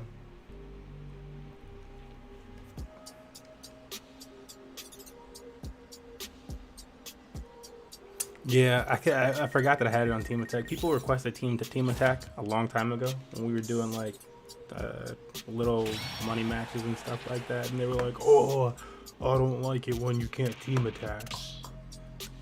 So, yeah, we were just going with what the crowd wanted. I mean, did pretty good there though, Tone. How the hell do we switch teams?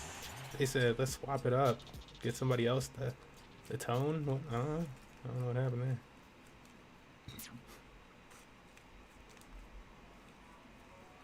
Put my boy on somebody else's squad to let him get it. Don't forget to like and follow if you are here on the TikToks or on whatever other platform you are on. But yeah, we started really small. It's like just finding. I always tell my boys too with the investment type of stuff on Binance Smart Chain. It's like, yeah, I do go into some riskier stuff, but the majority of my stuff, the vast majority of the time, is in safe stuff. And then like if it happens to be that I have like a lot of money in something risky, it probably started off with very little and now it just happens to be that much. And like now it's like, oh, well now you have a lot in that risky thing. It's like, yeah, well it's been paying. I don't know, like, you know, we'll take it and be profitable soon.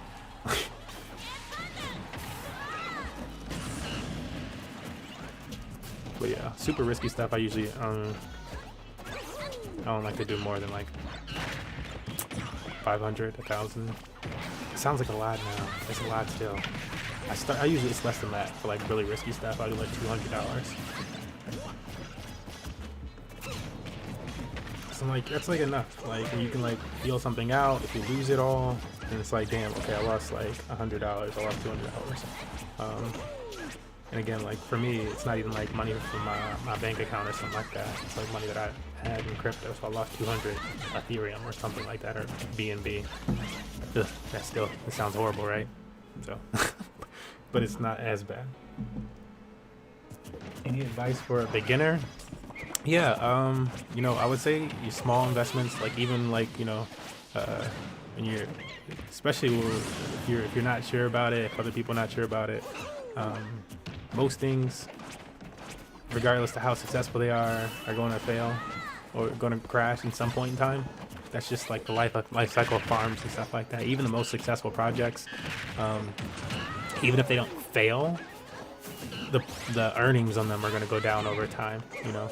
And then the project will probably have a cycle of people running away from it.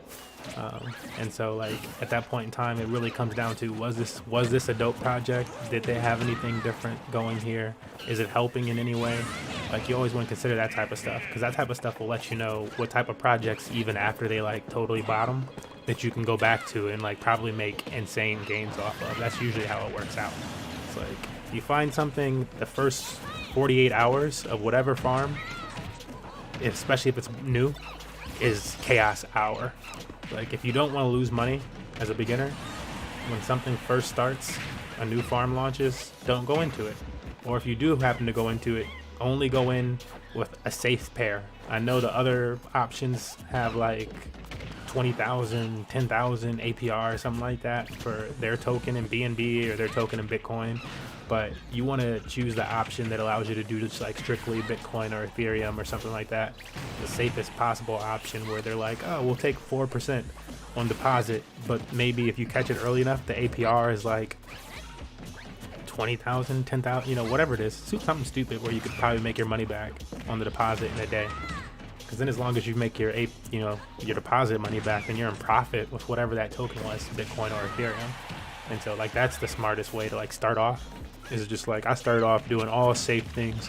What's the safest thing that I can invest my Bitcoin, Ethereum, and Cake into, and keep my initial investment and earn this third-party token, which I just use to buy more Bitcoin or buy more Ethereum or buy more Cake, and then I have more of that. And like, sure, when you deposit it, they're taking 4%, but it's 4% of profits. So it's like, I don't care. Thank you for the 200%. You can have 4.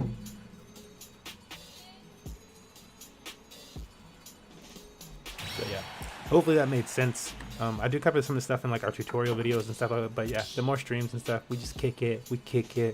Hopefully, you know, just to do the games has an esports community, and we also like to be profitable and hopefully show other communities how they can do stuff. You ever invest in precious metals? No, it was always like too expensive and stuff like that. I'm like a broke boy that like invested in crypto because I could buy segments, like small slices of it. And so like all the precious metals markets and stocks and brokers and having to all this upfront money for different stuff is always what turned me away from the other things. In crypto, I made my initial money just writing blog posts and streaming like I'm doing right now, like I'm earning right now. Like that's usually how I make like my initial investments. Like find something chill. That's another thing. If you like make content, you can probably make that content and get paid for it in some type of crypto. And that would be like a real beginner's. Like I made that video, that series earlier this summer, but it's like an old series now. So like everybody that followed that series that actually followed it made money. Because like we started off in like June, and I was like, do these things to get your first free crypto. And that was like before everything on Coinbase popped. And then everything on Coinbase went up by more than 50%. And so like they got like, you know, $100 for free, and then it went up. And then I started investing in like, bro, that was, yeah, it was a come up.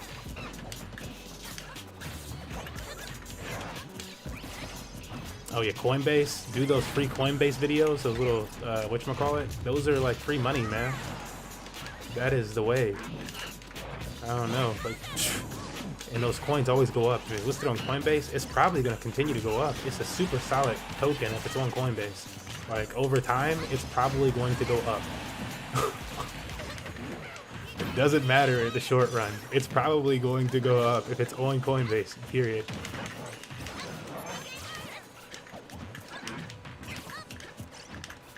And so if you find one of those and they're on Binance Smart Chain, you can get it for the low. Ooh. Arbitrage? Excuse me, arbitrage trading? Have you looked it up? No, there's a lot of arbitrage situation on Binance because oftentimes tokens can be lower cost than they're actually like pegged on CoinGecko or something like that, and they will approach that other price, but it takes them a while. Sometimes it's just based on the market, I don't know.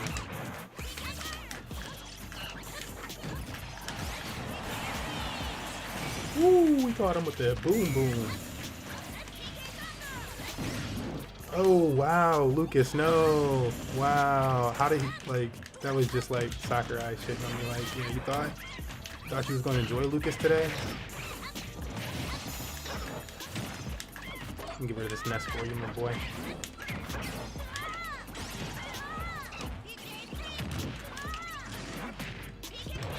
Yeah, keep me up, let me float though. Float me though.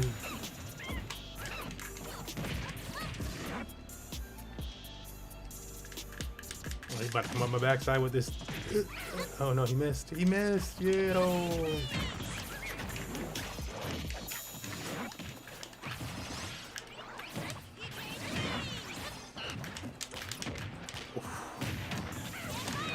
That was so slow though.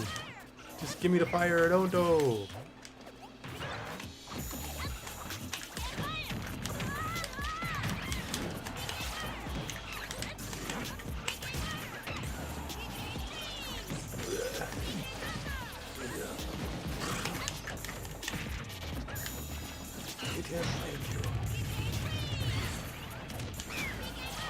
Oh, I'm so sorry, teammate.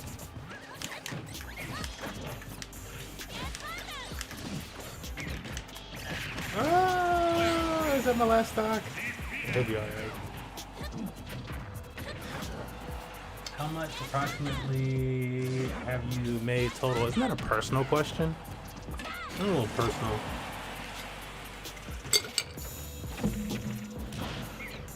I don't think very many people in crypto are going to answer that question for you. But you can see whatever I show you.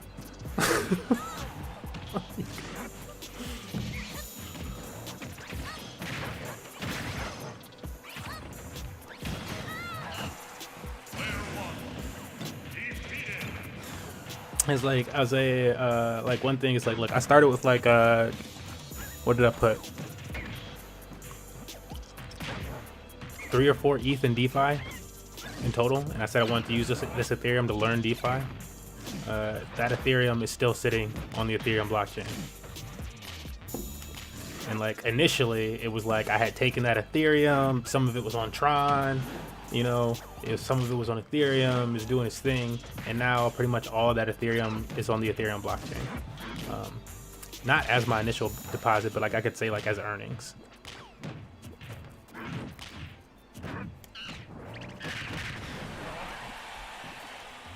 But yeah, I didn't mean that to be like rude or not. It's just like, it's a little personal, you know.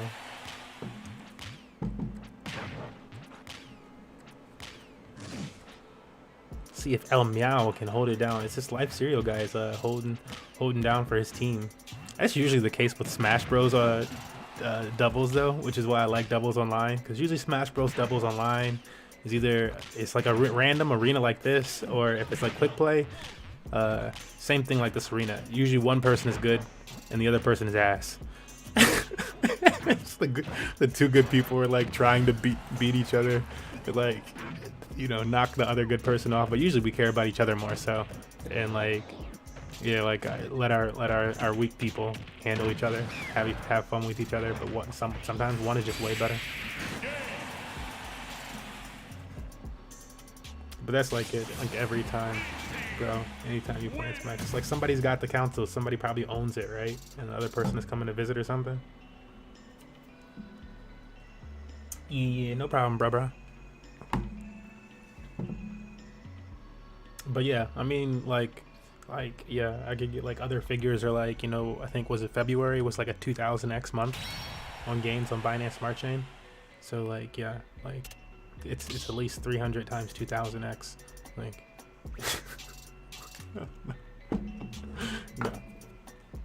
Like what? Would that be right? Would that be right? Let me see. Something like that.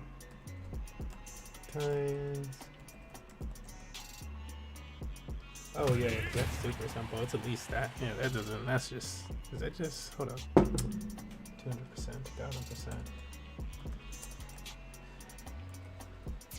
And then I want it to be a percent. All right. Oh yeah. No, that too. Like that's what I'm saying. Yeah, it was just like, yeah, being early to something. And like, yeah, and like having seen what that was like for people being early on Ethereum and people being early on Tron. If you want to be early on another smart chain, like I'm usually showing Binance Smart Chain and stuff like that, but I'm gonna start moving to these ones a little bit more. Like look up Matic, aka Polygon. You know, look up Avalanche. Those are two blockchains that like very similar to being early. It would be like being on Binance Smart Chain in like November of 2020, which is like a month after PancakeSwap launched, and like nobody was there. I didn't come until like December.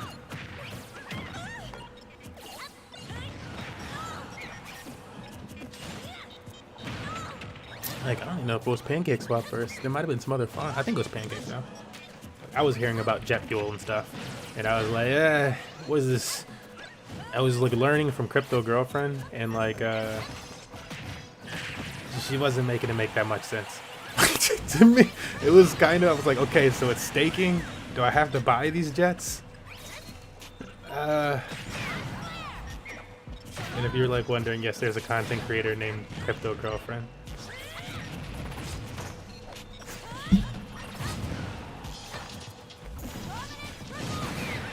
You can't get that from the other good creators that just do like token buy stuff, trading stuff. Wendy-O is really nice for like early beginner token buying stuff, and she makes some great picks. She usually chooses solid tokens, like knows her stuff. But she don't know everything. Sometimes she'll be like, oh, you should definitely sell that one. I'm like, I don't know if you should sell that one. Like, yes, it's gonna, but like long term, you talking about long term, or are you just talking about? But I guess a lot of the audience is just often just like, how do we get gains?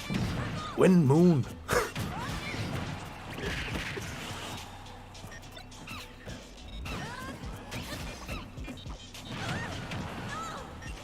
I want to like get this one content creator. My boy, his name Thomas G. He always does win Lambo. It's like the perfect tone. It needs to be recorded and made a soundbite. Seriously, win Lambo.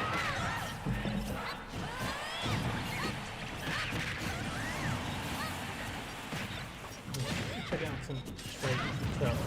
Check out this Rune.Farm. So we've been talking on this Rune.Farm. I just sold all of my last earnings into BNB entirely from Rune. It's like $50 or something like that.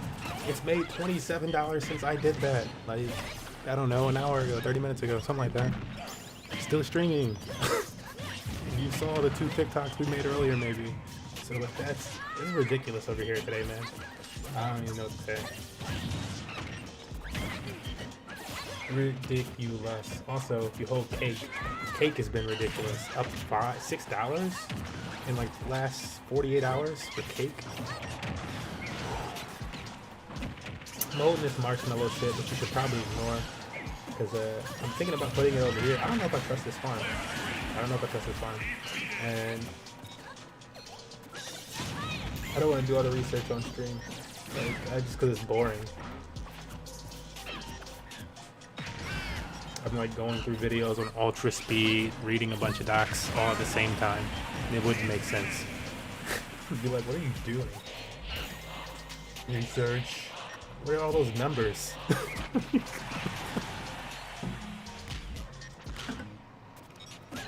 Sometimes I show it on stream, but it's a little late in the day.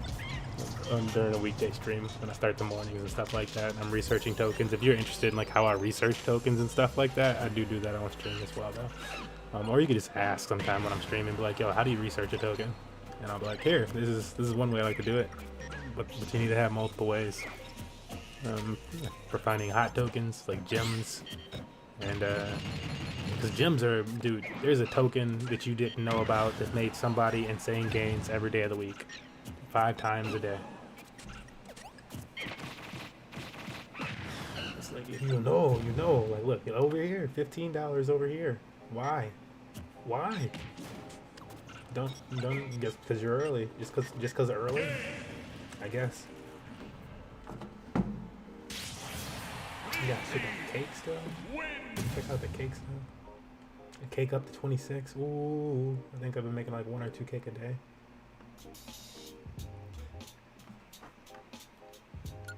The green team wins again. Green team kind of unstoppable. My boy dipped out of the arena. I'm gonna dip out soon myself.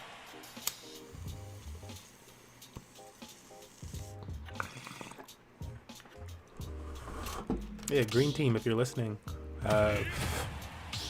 When this is probably gonna be the last match, and if you guys want, I will send you some BTT. We've been doing BTT shit, but yeah, I'll send Green Team some free BTT or some tickets for your MVP status on stream today. We've been doing like stream MVPs, so like 150 a piece sounds good to me since I don't know you. Join our arcade and that might increase.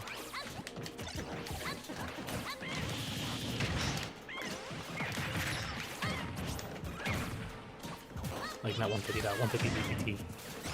Which is like, I don't know, it's probably $2. Gives you something to get started. You can sell it in the Tron. You know what I'm saying? Get yourself ready.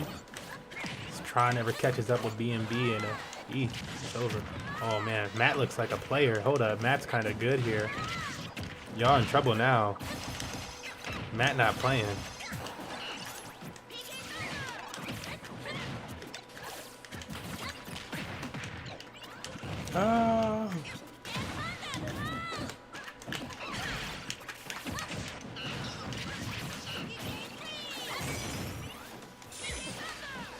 Oh no. Okay, like Matt survived. Cool.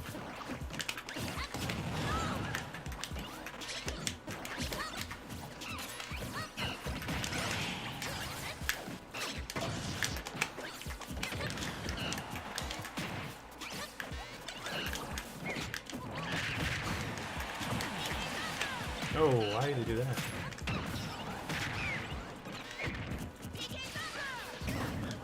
And I wonder, no. How we feel.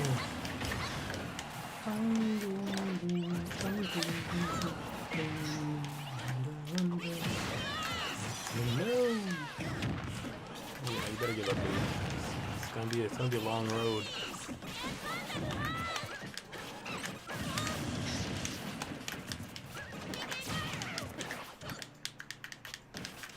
End of the road.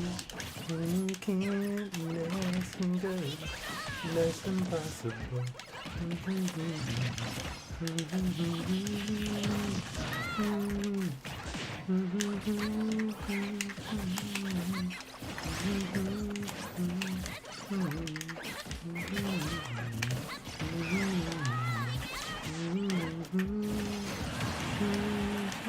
Yeah, I was really trying to fuck him up there.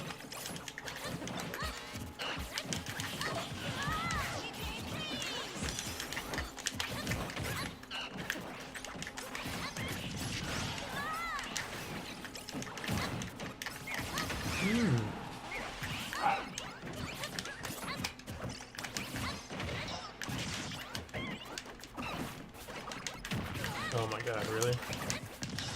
I'm just gonna be hitting the backside every time.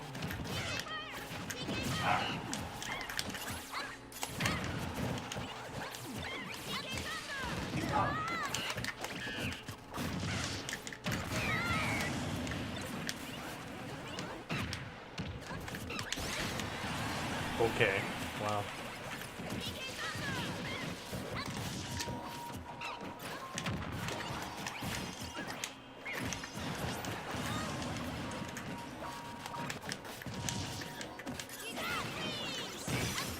Oh shit, totally killed him.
Some of those fires at the end there, dude. Oh, thank you for the present. Is that a present for me? Present for me? Grass ass. I'm here for money making vids. Intrigued. Well, right now we're during the gaming process. We have been talking money pretty much the entire time, though. Hey, good looks, little man. Bow bow. Yeah, if you like Smash Bros, you're saying join the Discord. Get down. Get good. Get good.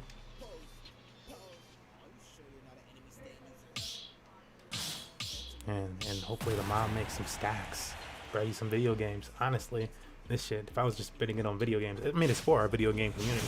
But like, yeah, now we're able to, like, if I wanted to, I'm gonna send somebody a video game every day. Like, what the hell? I imagine that as a child. Oh my god. I'm like, Mom, I know you got it. I can see your address on Big. Buying a smart chain. Imagine if your child was like that. Oh my god. That's gonna be my child. Dad, yo, you lying. I can see your address on the ledger. Like, you know what that's for.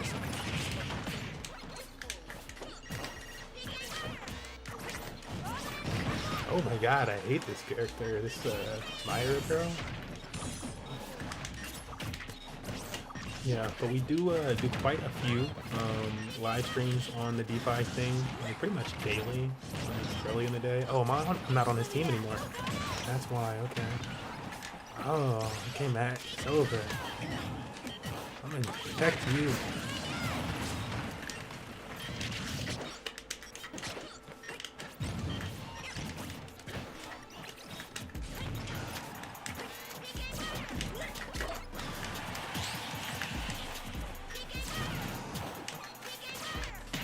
You at least gonna run from me that time?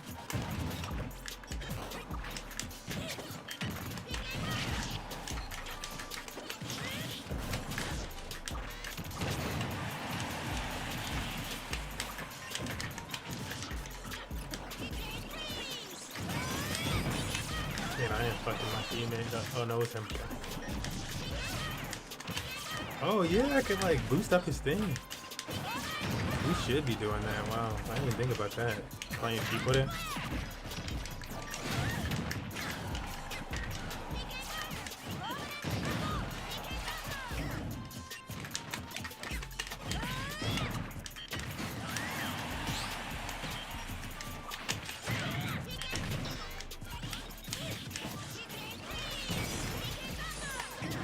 What she thought?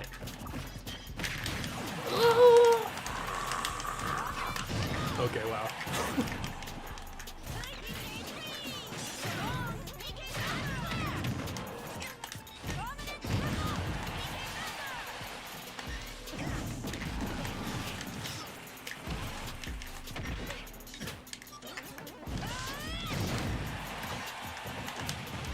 I'm like, wait, ask him who his main is. Did he play Smash? Ask him who his main is. Who's he on Smash? Gotta know now. Gotta know. Oh, I did not just kill my teammates. Oh no, I died. Okay. Better than killing my teammates.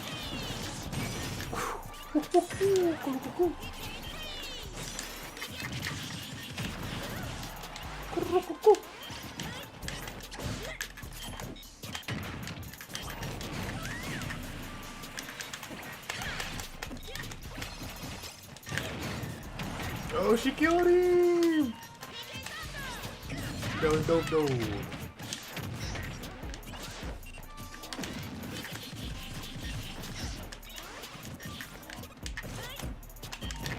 Oh man, yeah, pretty sure that was me. Yeah, that was me. Yeah, was that my body? That was my body. Okay. That was me.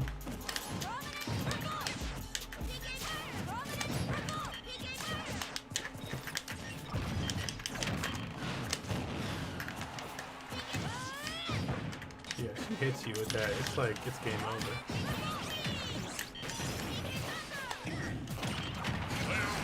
I'm pretty sure, yeah, I'm like, I tried to cancel that out, but I'm pretty sure I died. Couldn't even see.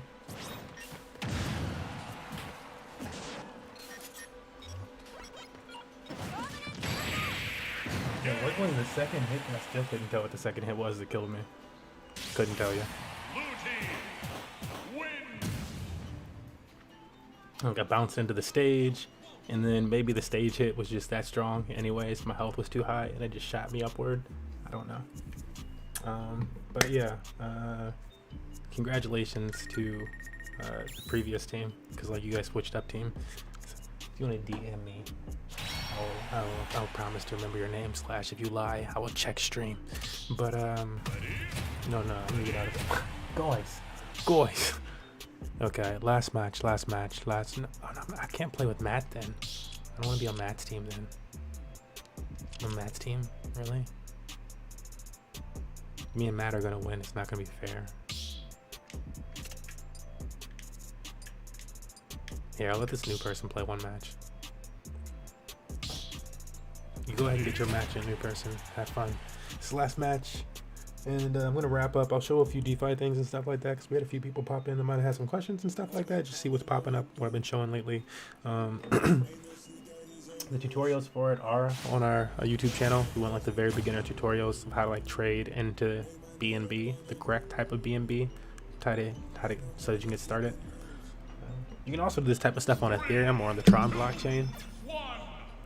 Obviously, like after you learn it, you'll get what I mean.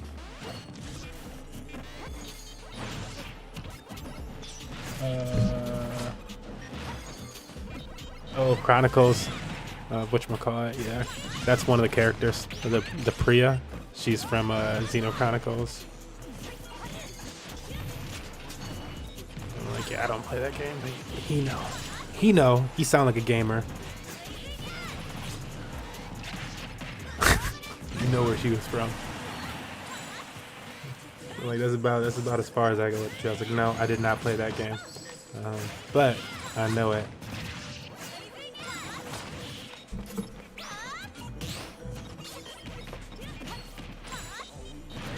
Oh yeah, I was saying I always suggest this to my girl and stuff like that. Other dope lady crypto people, crypto girlfriend is usually he's pretty hip on like DeFi stuff like that. But you know, with this, I'm like that could be a dude's account. Honestly, I don't know if she uses her voice that often. Could be a dude. And then there's Crypto Wendy. Crypto Wendy very vocal on like all social media except for like Instagram, and she's really good at answering questions and stuff like that too. But she doesn't do the DeFi Degen stuff like she's not staking so much. Maybe she does and she just doesn't talk about it. But she will let you know some like mainstream type of popular coins that might pop off. Just giving credit in the sphere where it's due, man.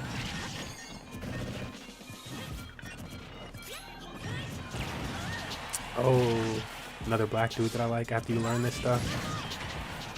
Stunner Breezy. On you can just type in Stunner Breezy. The dude is hilarious. He knows his shit. He is hilarious, but I don't go into everything we go into. So like, nah, I know how risky some of this shit is, and like, no, not for me. But he's a funny person, and he's often ahead of things.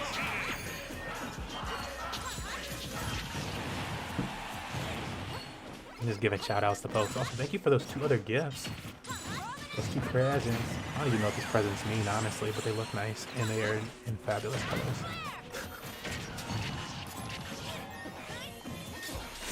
So he's gonna win this last match.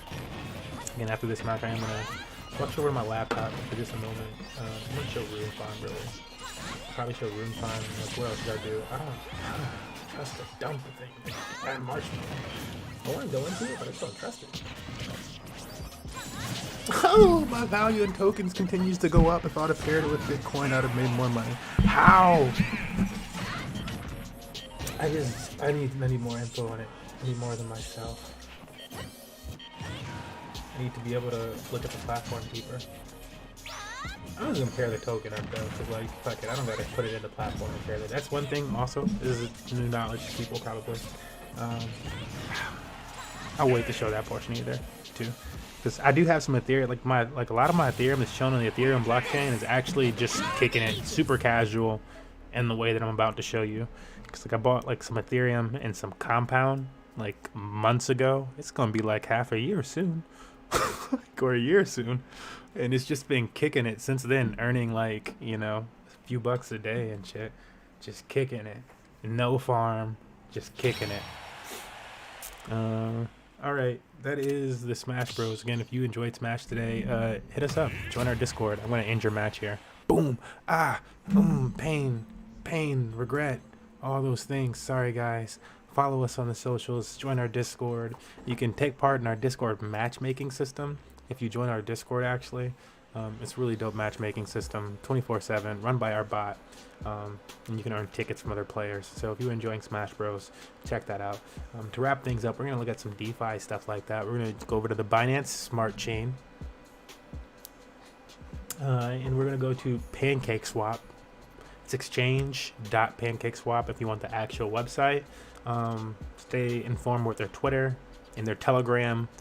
These are actually really important social media platforms in DeFi and crypto and stuff like that, because when changes happen on the platform that are important, which they can happen on the platform every month, every few weeks. I'm not saying every day, but like sometimes important stuff happens. You need to know. And those are the places to go. They're like that, you know. You can usually tell if a project is good based on crypto. Actually is a great place for if you're a social media marketer or something like that and you need a job. Go to some Telegram channels and ask to be a moderator in their Telegram channel or on their social media account. You can probably get a job pretty damn quickly because these people are making a lot of money. They don't know how long they're gonna be able to pay you, but they know how they're like, all right, sure, I can pay you for this long time, and you doing that work makes for us having a better project. So being good at those skills is actually, it's a great market for that.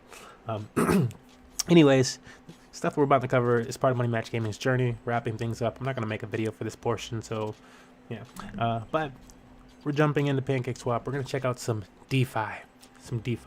And so DeFi stands for decentralized finance, and what a lot of people really like, what took off with DeFi, why it's so dope really, is not just like, you know, there's tons of wonky coins that you've never heard of and stuff like that, and that's the case for normal cryptocurrency too, right?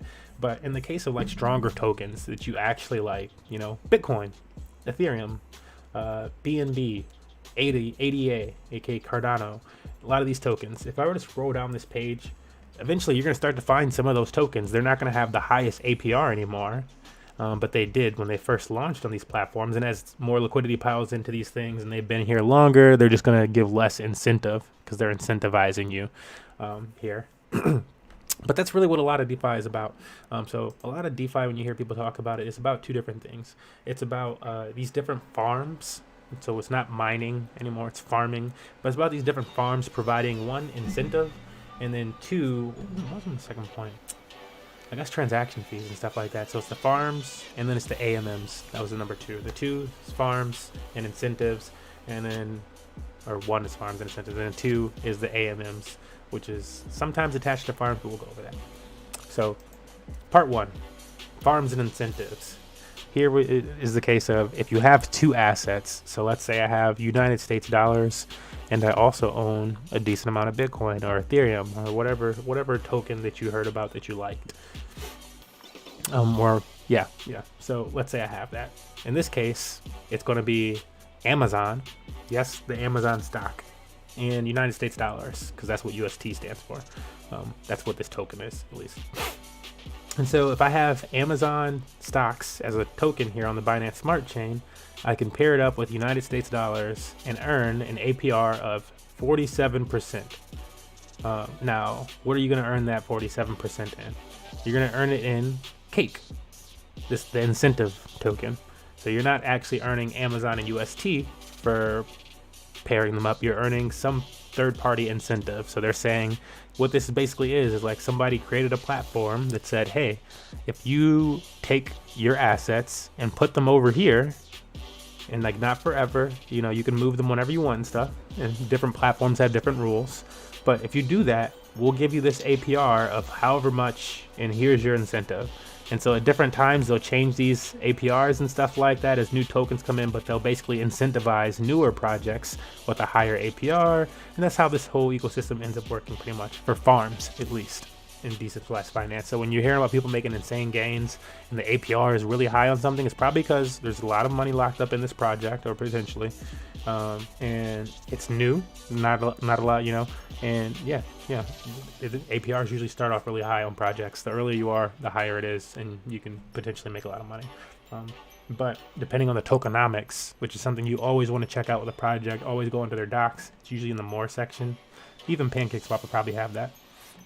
Yep, I'll probably push more, and I can go over here and read these docs, and it'll tell you about the tokenomics of that incentivized token, so that you know how long you can potentially hold it, really. Like, are they going to be printing it to hell like the United States dollar, or is it more like a Bitcoin type of asset where only so many of it exists, and like what's the rate that they're distributing that? All of that information, what we love about blockchain and decentralized finance, is available to you pretty much all the fucking time. And when it's not, you know that you need to be backing away from that thing.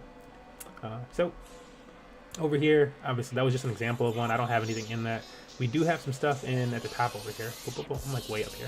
In Bondly and BNB. So I'm holding BNB and Bondly, because Bondly is going to be listed on Binance soon, and tokens seem to double, quadruple, 13. Alice listed on Binance and did a 13x. Like, that's all I'm saying. I'm looking for that 13x. That would be great. But yeah, we've staken Bondly. So a pretty solid token if it's going to be making it to Binance and probably like maybe Coinbase eventually. Like, it's a solid token for now.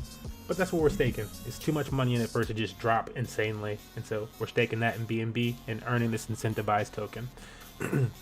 That's just for decent game. A lot of people start here, and like when you're starting on Binance Smart Chain, always, you know, start on PancakeSwap. Start on, if you want to, if you're not going to be there every day to compound your earnings. Oops. Man. If you're not going to be there every day to compound your earnings, you can find a token that you like and you can go to something like app.beefy. And what app.beefy does is it basically just whatever you stake in here, the same way that you would on PancakeSwap, and watch our tutorial videos for staking tutorials, really. I'm going to do something in a second. But so you can do that over here, and it'll auto compound it for you daily. And so the difference between staking it over here and staking it over here is over here, you're going to earn cake. It's going to give you cake, the third-party incentivized token.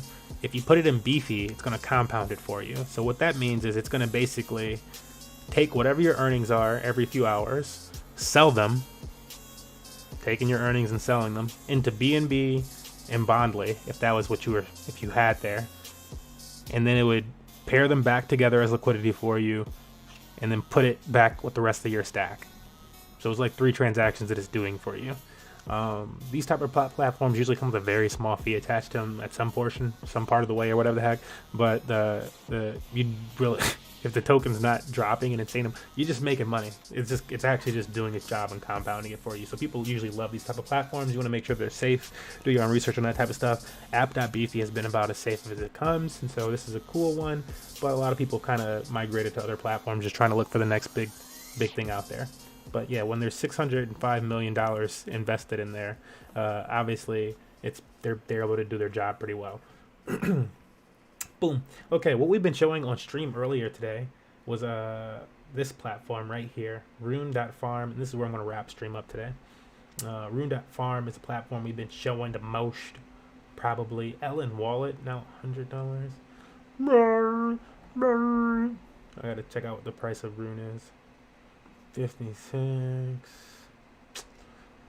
Gotta monitor it. I want to try to keep some of these gains regardless of what happens over here, because I had this Rune at like $30 or so, and then Rune went up to like $56 once this new farm listed, and so I'm like, whoa, son. Yeah, but there's still money to be made on this platform. And so how would you do that? An easy way is to use their own exchange. After you go to Rune.Farm, push the Rune button in the top, like this circle here, and then it'll pop open all this stuff. You can go to their exchange, and that's just an easy way of finding the tokens. You don't have to search for them on PancakeSwap and enter their address and stuff. You'll just be able to find Rune or L or Tire because they're native to this platform. And this is really just using PancakeSwap anyways, but it makes it really easy for you to find those ones if you want to use this platform. Cool. And so what's popping over here is not really in this exchange portion, but in the farms.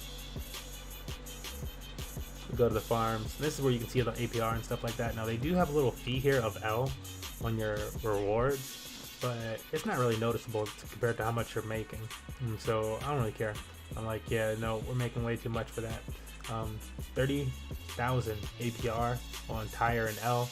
Tire is going to be super inflationary for the next period of, I don't know. Usually these farms over here on Rune don't last very long. And so I don't know how long they're going to be running Tire because I haven't done my research on Tire. But yeah, it's going to be inflationary. L is pretty much deflationary, and so is Rune. Both of these tokens are like deflationary. So there's only so much of them anyways, and it costs L to do all this stuff, and it costs Rune to make your NFTs. So those should go up over time if this project sustains. Regardless, we got some monies to claim here. This is gonna be like our second or third claim during the stream. So hoorah.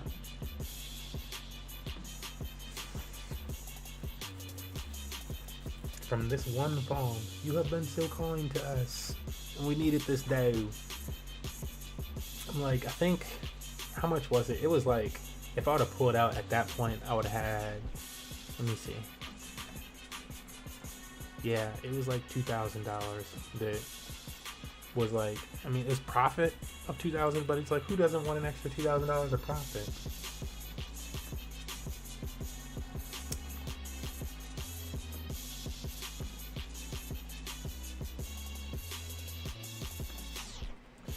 So anyways, we're gonna take this tire. We're gonna see how much it's worth. I think it's like $40, maybe $20. $43. Dope. Okay, cool. 21.5. So I'm gonna split it in half first. That's what you do. This is how you compound and like what Beefy's doing for you and stuff. They're harvesting it from wherever you had it staked, and this is also how I like this portion. I'm gonna go back to it.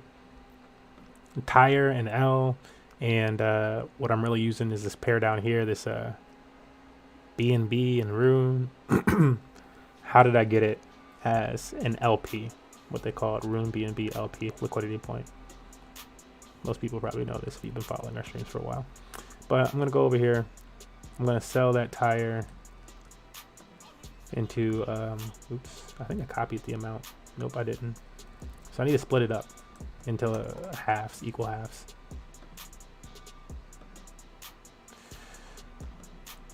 So I like to go compare it with BUSD, say it's that much, copy the top portion. Since it's gonna switch in a second. And then I'll choose B&B on the bottom. And since I'll make 0.05 B&B, selling that. Do I want 0.1 B&B? I kind of just want the 0.1 B&B, honestly, to like sell it all. But I did that last time. I'm gonna do half and half. Because it could be like a really, really nice morning if I continue to compound. It's where a lot of people mess up is they don't compound. They're just like, but I got to cover and this and that. And like, honestly, if you're early and you're only selling out of a project, you're not really ever compounding and stopping the bleeding from something that's early. You're probably cutting into your own stacks, actually. Like, because maybe you're a big player in that project and then you're selling all the time. How are you going to make profit on something that you're continuously crashing? Food for thought.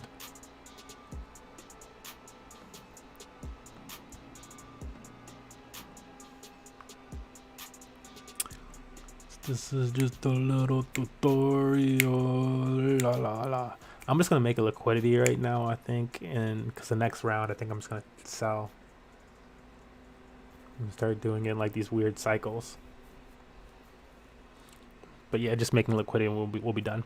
And I'll show you how you could put it back in the farm. I'm gonna put part of it. No, I don't want to. Cool. So now I have both of those tokens. It said the swap went through. You could also check by clicking the MetaMask extension. And you could see your transactions that went through. It's going to show me in a second. Boom. It says swap exact tokens on RuneSwap. I swapped at Rune.Farm, the platform. Boom. So I'm going to grab the two tokens I want, which is Rune and B&B. And I'm going to max up my Rune to B&B. Wow, it's the same amount that I just saw. So we did a good job. Okay, supply. All these transactions cost like between 10 and 20 cents. So we made, like $40 something, but then that's pretty much like 60 cents out the door to trade it all.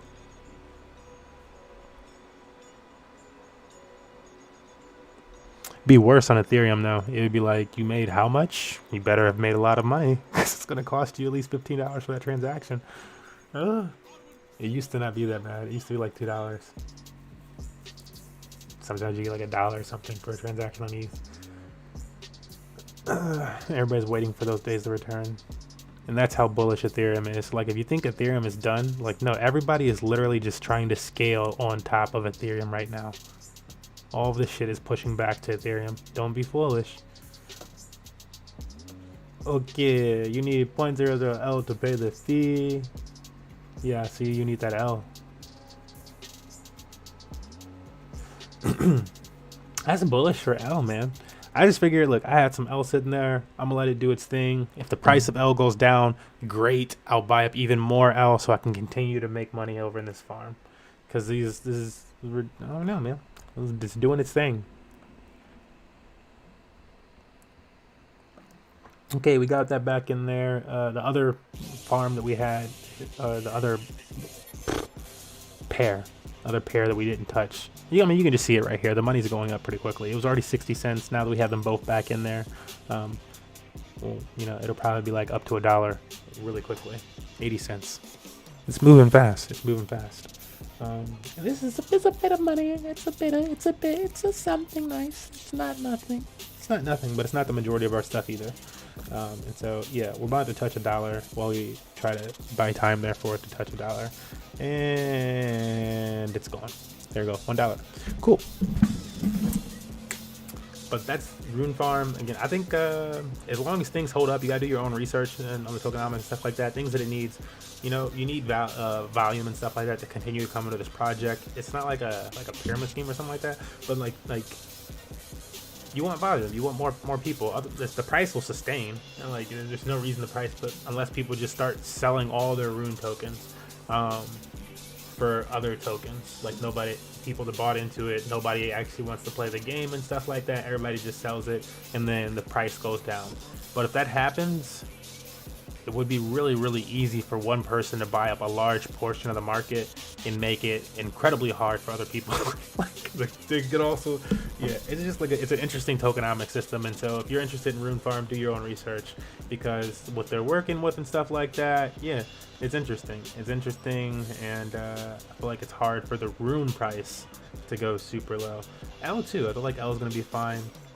With the way that they're using it, but yeah, I don't see Rune going down a bunch or anything like that. Tire is supposed to be down, especially since it's inflationary today. So there's that. Do your own research. Hopefully this is you know, allowed you guys feel some understanding of DeFi and stuff. It's probably really confusing and stuff. It's probably still like, yeah, you want to do research. You want to hear from more than one person, other people's opinions and stuff like that. One blog post, one video is not enough. You know, I'm experienced now. What? Alright, see you guys next time.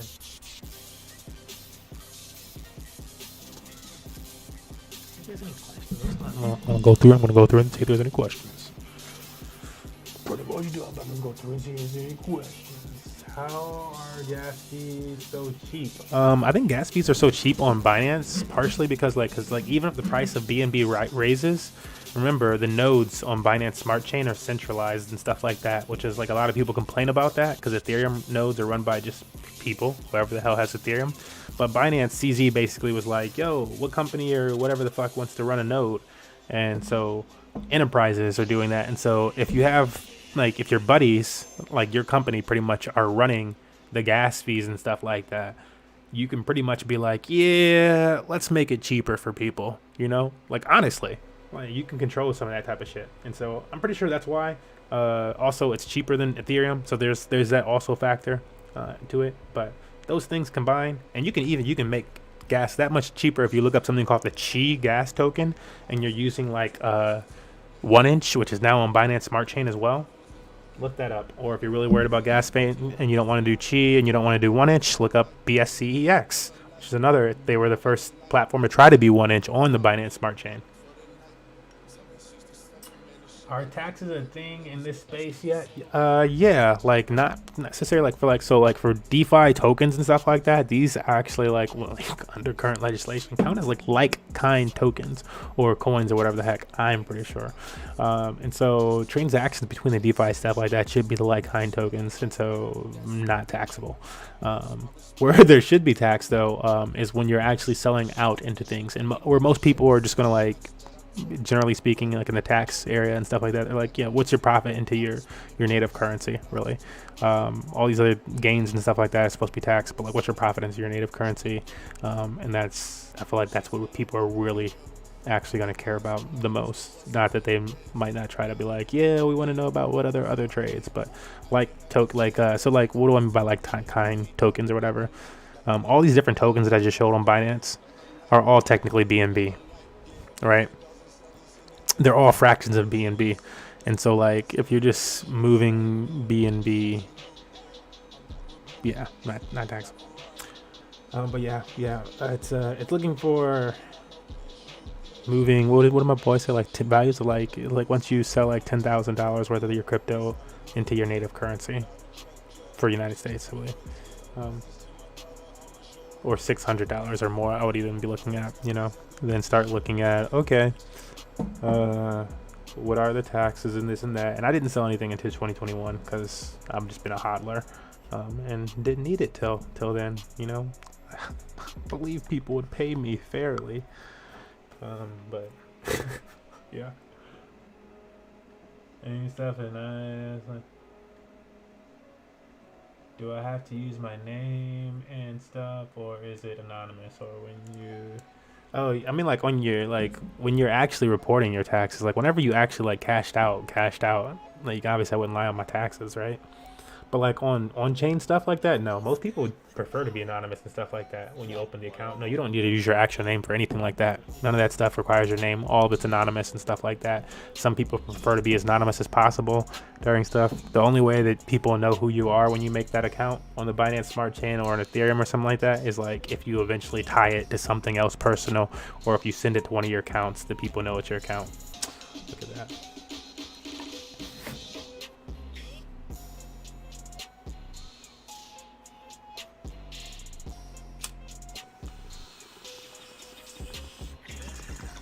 They shut down my TikTok.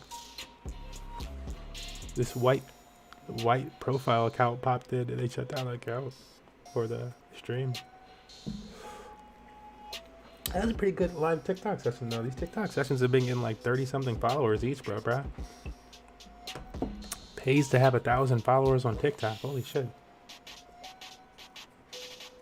277 views.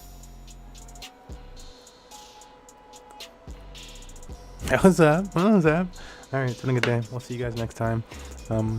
Tomorrow morning.